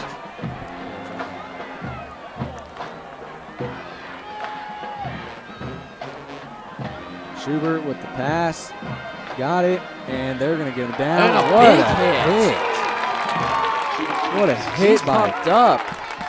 number 18. This game's not over yet, folks. It's not over till the clock hits 0. Yeah. Another So let's see. 2nd and 10. No gain on the play. I know the momentum's a little bit down right now. Hand off to Green, and he is Just got an killing us. explosive run there. Just killing us tonight. Yeah, I mean, that's just, he is our downfall. He's actually down right now after that. That could be a huge loss to the Pioneers if he's injured. Check the backup running back is Kyle Stokes or Bradford Mitchell. So, ladies and gentlemen, 10:30 on the clock. Plainsmen down 23-31. We are in the 4th quarter. So, ladies and gentlemen, make sure to stay tuned. We have ourselves a ball game. Unfortunately, Enid on the other side of the ball game. So, we'll see what happens up next on EPS TV after the timeout.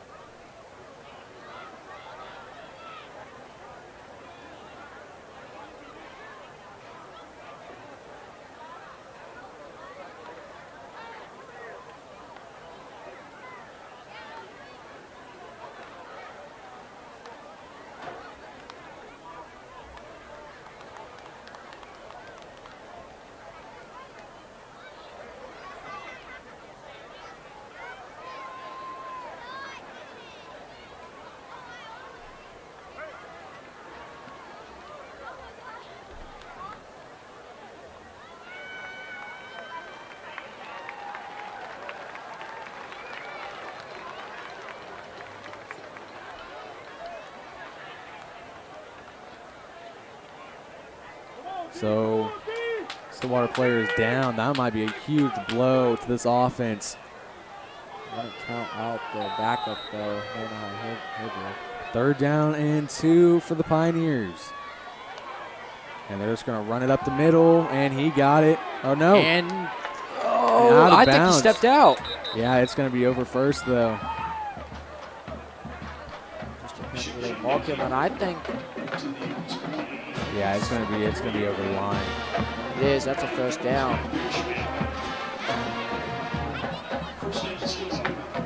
They really put a spy on that QB. Yeah.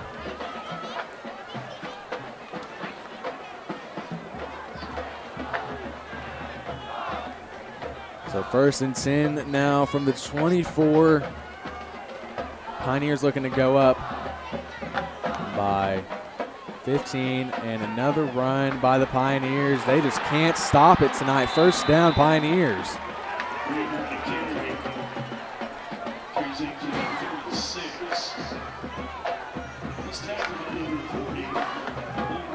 These running backs are just the downfall. Enid's having such a hard time stopping it. Defense starting to get tired And out. another big run. That's just the 3rd consecutive 1st down.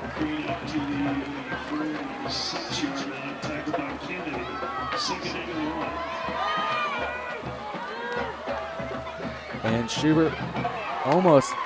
Oh, and he holds on to it. And yeah, that's going to be complete. 1st down, Enid. Or 1st down, Stillwater, my apologies.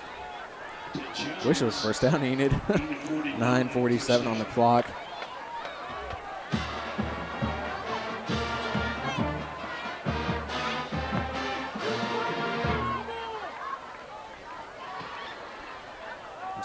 Schubert steps back.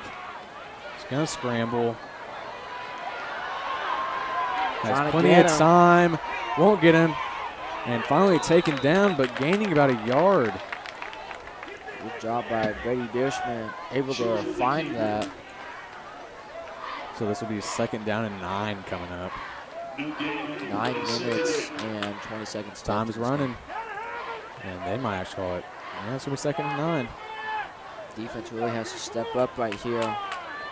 Can't let them even get a field goal right here. Yeah. And handoff once again. And that's going to be another 1st down for the Pioneers.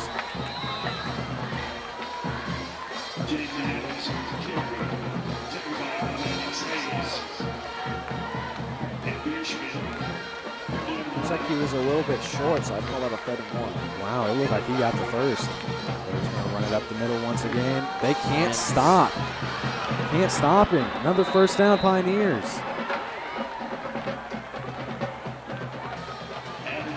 Stillwater finally found what was working for him, and they're going to use it.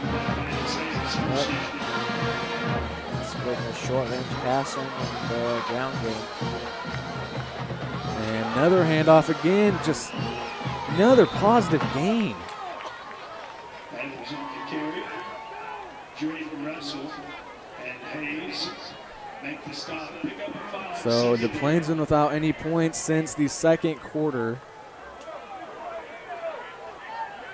Yeah, it's really tough. You know.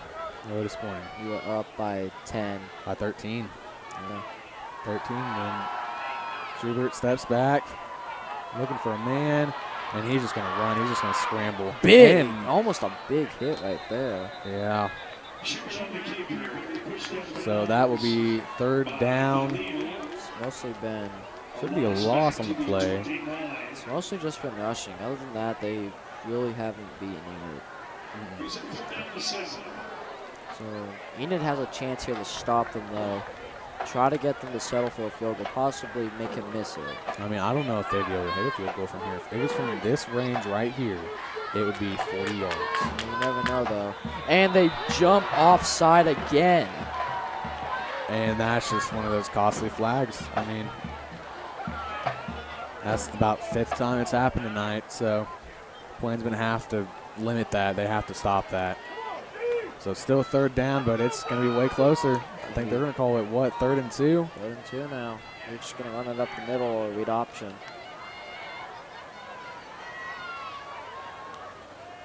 And another hand off up the middle. 1st down, Pioneers.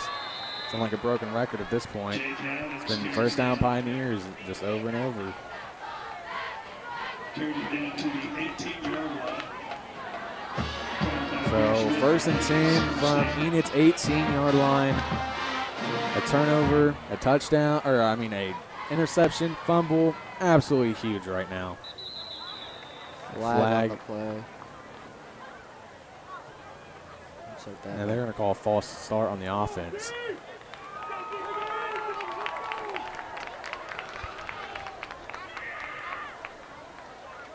False start brings up 1st down, 15.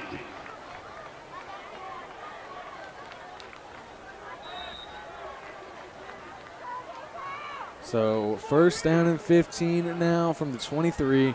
Pushback 5 yards, 7:15 left to go.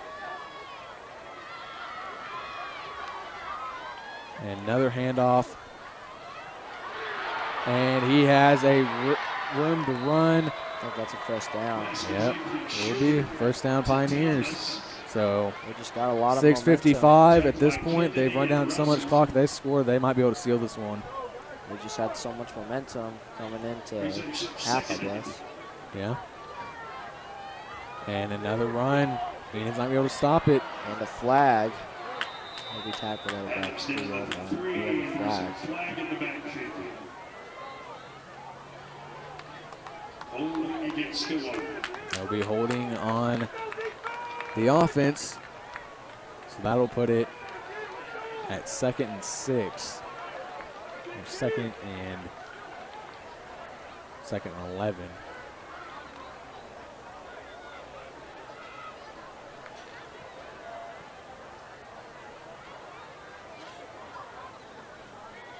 Yeah, 2nd and 11 with 6 minutes. Yeah, and the clock's just running. 35 seconds left. Enid and Stillwater still with all their, nope, Enid already used one. Stillwater with all their timeouts. Big stop right here. And almost had him, missed him again. And that's going to be just short of a 1st down, if not first. Gustavo almost had him right there. You know, you got to put a QB spy on him. And Drayden comes out of the game, or Jarrett Russell comes out of the game once again. Brings up 3rd Looks down like he's and 1. limping a bit, and comes in number 58. And another handoff Up the again. middle. Luckily, they were able to take him down. Not after. So that was 3rd and 1, 1st down, Pioneers. touchdown right here, or even a field goal could save this game. Yeah, definitely could. And you would have to move fast with the onside kick and then score again. So, runs up the middle again, does not get it. Second down, goal. Second goal. Tackle made by number 40, unbelievable.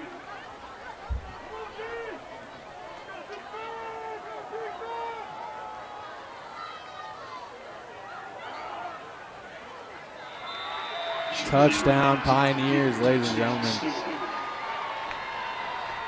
37-23 is your score now. That could be game. 5:25 on the clock. Enid just, Kareem Sears not happy on the sidelines, and who can blame him? I wouldn't be happy either. You know, That's just, you're up by it's an awful situation. You're up by 13. You got a lot of momentum. You know, 28 unanswered. So, and against such a good team like Stillwater, it's one of those things you know that you can't count them out, even when you come in. And he got it. So that's 38-23, 15-point lead for the Pioneers. The only way Enid could possibly win this is score quick, get a good onside kick. We've had one earlier today. They sound like broken records right now. That's because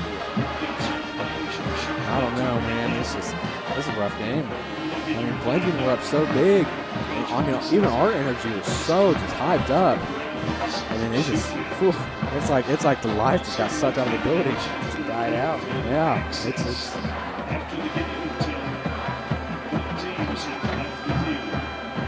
So Stillwater sitting 38-23, 5:25 on the clock. Still enough time if the Plainsmen can just execute the plays right and get down the field fast enough and get the onside kick, then we could be back in business. But they also have to factor in a 2-point conversion. So, You know, even if Enid does lose, it was still such a hard-fought game. Yeah. And even though I mean, it's the Plainsmen fought so hard, 23 on such a good team like Stillwater. I mean, just huge props to Enid. I mean, this is one of the best that we've seen them play all season long. still going to be tough for me to figure out defense. And gonna run this one is Desmond Middlestead. And he's going to get taken down before the 20. He goes. Enid not in a good position here.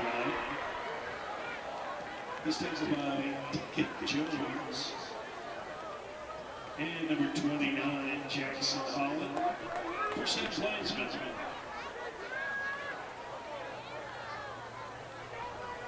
So first down and 10 from the 15 with 5:18 to go. Plainsmen down 15. Ladies and gentlemen, if you haven't been tuning in, just recap for you. Stillwater came out of the gate swinging in the beginning of the half, scored, and then have scored 21 more since then. Plainsmen have not been able to answer, and Stillwater just scoring once again. So 5 minutes, 18 seconds left in the fourth. Robinson's going to have to try to do something here. yeah, and Robinson past TK. TK is just going to get taken down. Not too much to gain there.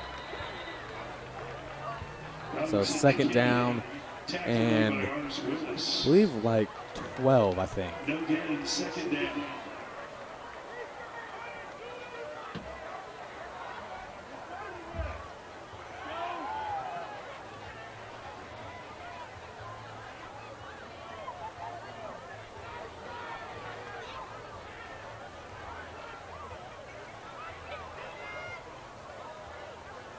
So 13 seconds on the clock now.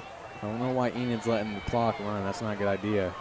No, you got to go no huddle So here. second and 10. 3 seconds left. Robinson looks for a man, might have him, and that was going straight for Stillwater. Incomplete pass. Third down and 10 from the 15.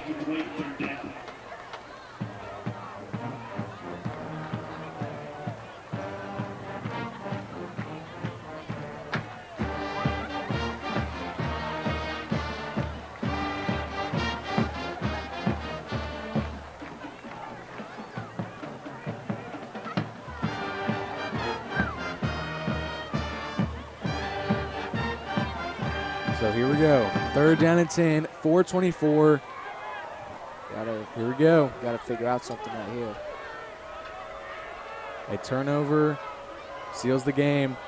Robinson Going deep. looking for a deep pass right to Intercepted. Stillwater, and that'll be game. Stillwater is going to defeat the Plainsmen. Wow, what a comeback by the Pioneers. Give Stillwater their props for what to do. It was intercepted by number 15, PJ Garcia. Robinson's second. Just give Stillwater their props where it's due. Coming back. 23-10 at half. Give them the props for coming back. Enid played a good game. Just they did not come out of half scoring properly, and just a lot of mistakes.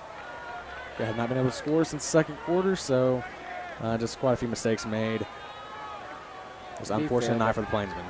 To be fair, though, every good team, good, bad, mediocre, always has a bad game. Yeah. Go look at the dynasties in college, NFL, and high school. Schubert now with the handoff. Gain of 3 on the play. And Flag. Another flag. I think that's a face mask.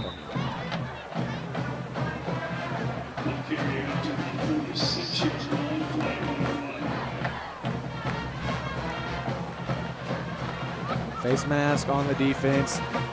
On the Plainsmen. Another costly flag. So that's going to be that's not going to be automatic first down, but it's going to be 1st and 5.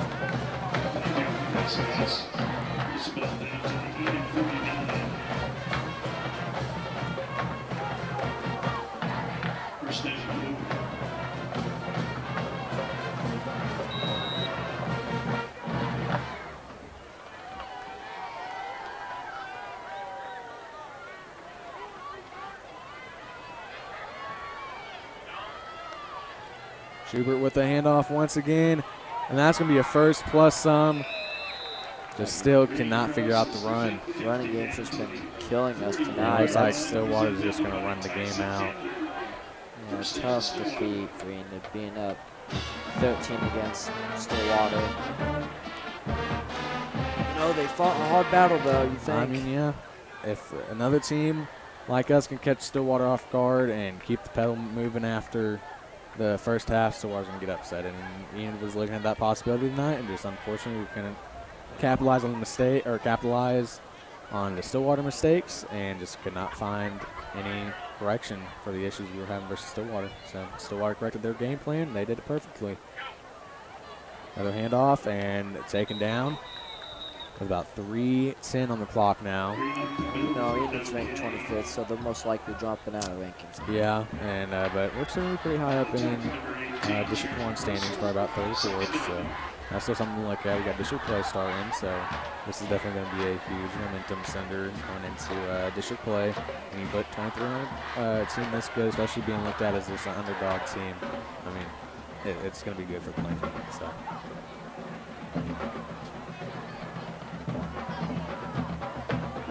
So they're going to call 2nd down and 10. Stillwater kind of just letting the time run.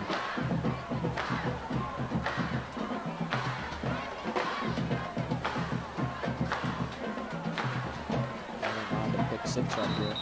That'd be huge. Also, looks like a flag. It'll be on. It will be on Stillwater, yeah. So that brings them back.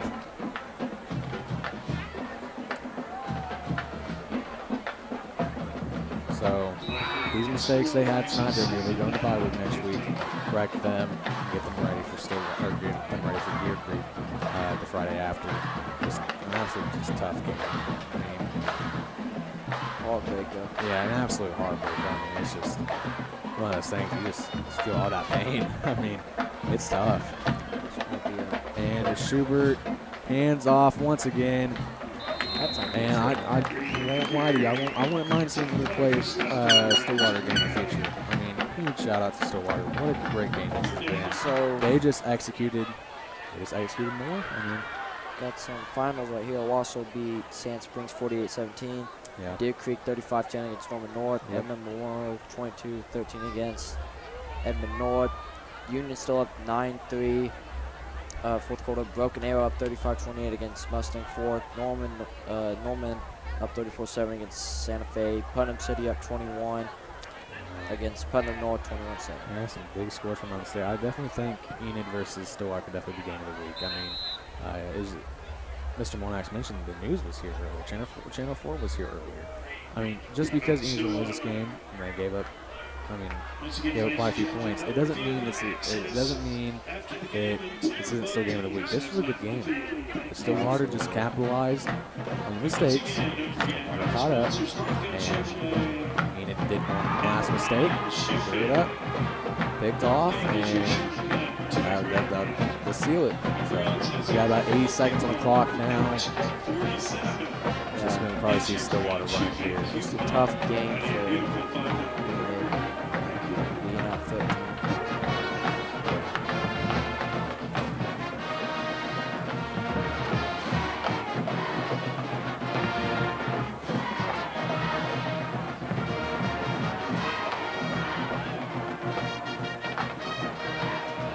So here we go. I mean, with a good team like this, Plainsmen are great competition play, really strong. I mean, this is nothing to be upset about. To be honest with you. Yeah, it's definitely a heartbreaker, but that one overthrown, 4th down, so Enid might get the ball one more time. We'll just have to see what Yeah, there's going to be a lot of mistakes fixed. If all starts with, or the offside would be, Stillwater's offense would catch some offsides. That was a big one. So that's something they're going to have to fix. Offense is going to have to start connecting. Aiden Robinson's going to have to start pinpointing his throws a little better and getting some more accuracy on. Started out the game really well. Started off very well with those 2 big touchdown plays with Desmond and Keon. And he had another one. I think the other one was to Keon as well. Yeah. I think he had 2 or 3. So we're going to see the offense on the field one more time. And Desmond is just going to let this one go. And that's not a good spot. That's in a bad spot. We also have a shiny thing out there. Yeah. Something shiny. Probably a mouth guard or something. So let's see. First down and 10 from about the 3. So, a minute and 17 seconds left. Definitely a heartbreaker tonight for Enid fans, especially us. Gotta go home. It's fine. It's just one of those things that happens. I mean, Bixby lost, so tough for them. Bixby lost. Bixby lost. I mean, we can put the MVP of the game. The ref caught the ball backwards. yeah. No, but next week I think we're gonna still do red zone. So we're gonna have a double additional red zone coming for you for Deer Creek. So we'll see on that one. First one we're $1.5 tonight. A few technical issues. 23-38 is the score. Plainsmen down, minute 17. This one will just about do it. We still got the starters and big pass to number 12, Lane Slater. Tackled by 27, Keith Mason. Give the 2, second down and 8. Yeah, looks like Enid's just going to let this clock wind down. Yeah, it's definitely a tough game tonight for and came out strong. The winning streak is over, unfortunately. But still a good start to the season, though. You put up a good fight against the team against Lawton, and against Ponca, This was a test game, and TK got the ball there. Not going to get too much more on that. And the clock's just going to wind down. It's less than the play clock now. So, ladies and gentlemen, you put up a good fight, though.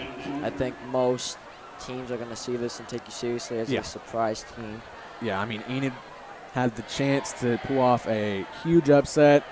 Yeah, just couldn't do it. Unfortunately, could not capitalize. So most fans. And Enid's going to run one more play.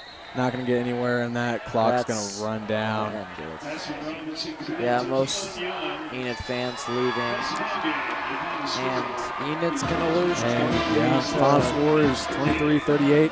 Plainsmen fall short of a big upset. Stillwater going to go home happy. Plainsmen fans unfortunately fall. And so we're going to see what happens with Plainsmen in the future. have to see my players in the weekend. Yeah, we'll get those two and make sure Carson gives them a list before Deer Creek so I can announce those too. Plans are going to bye week next week. That's going to be interesting to see because they're going to have to fix a lot of mistakes before they go to Deer Creek. I think Coach And, Tom, I mean, if Enid plays like this and they can just play both sides, I mean, play both first and second half, then they will beat Deer Creek and upset them ultimately. they just have to finish the game, you know? Yeah, very unfortunate. So Yep. I give all props to Stillwater. They pulled off a great comeback. Yeah, I mean, they did that's really huge good. for them. They did What really a great good. team. I mean, Stillwater's a very great team. So huge shout out to them. Plainsmen still a very good team as well. So we're going to see what the Plainsmen can do next time we come to you live for the Plainsmen. It will be against Deer Creek Friday the 27th. So Liam Frank alongside Carson LaRue, and we are signing off from Deaver Selby Stadium. Plainsmen fall to 2-1 in the season.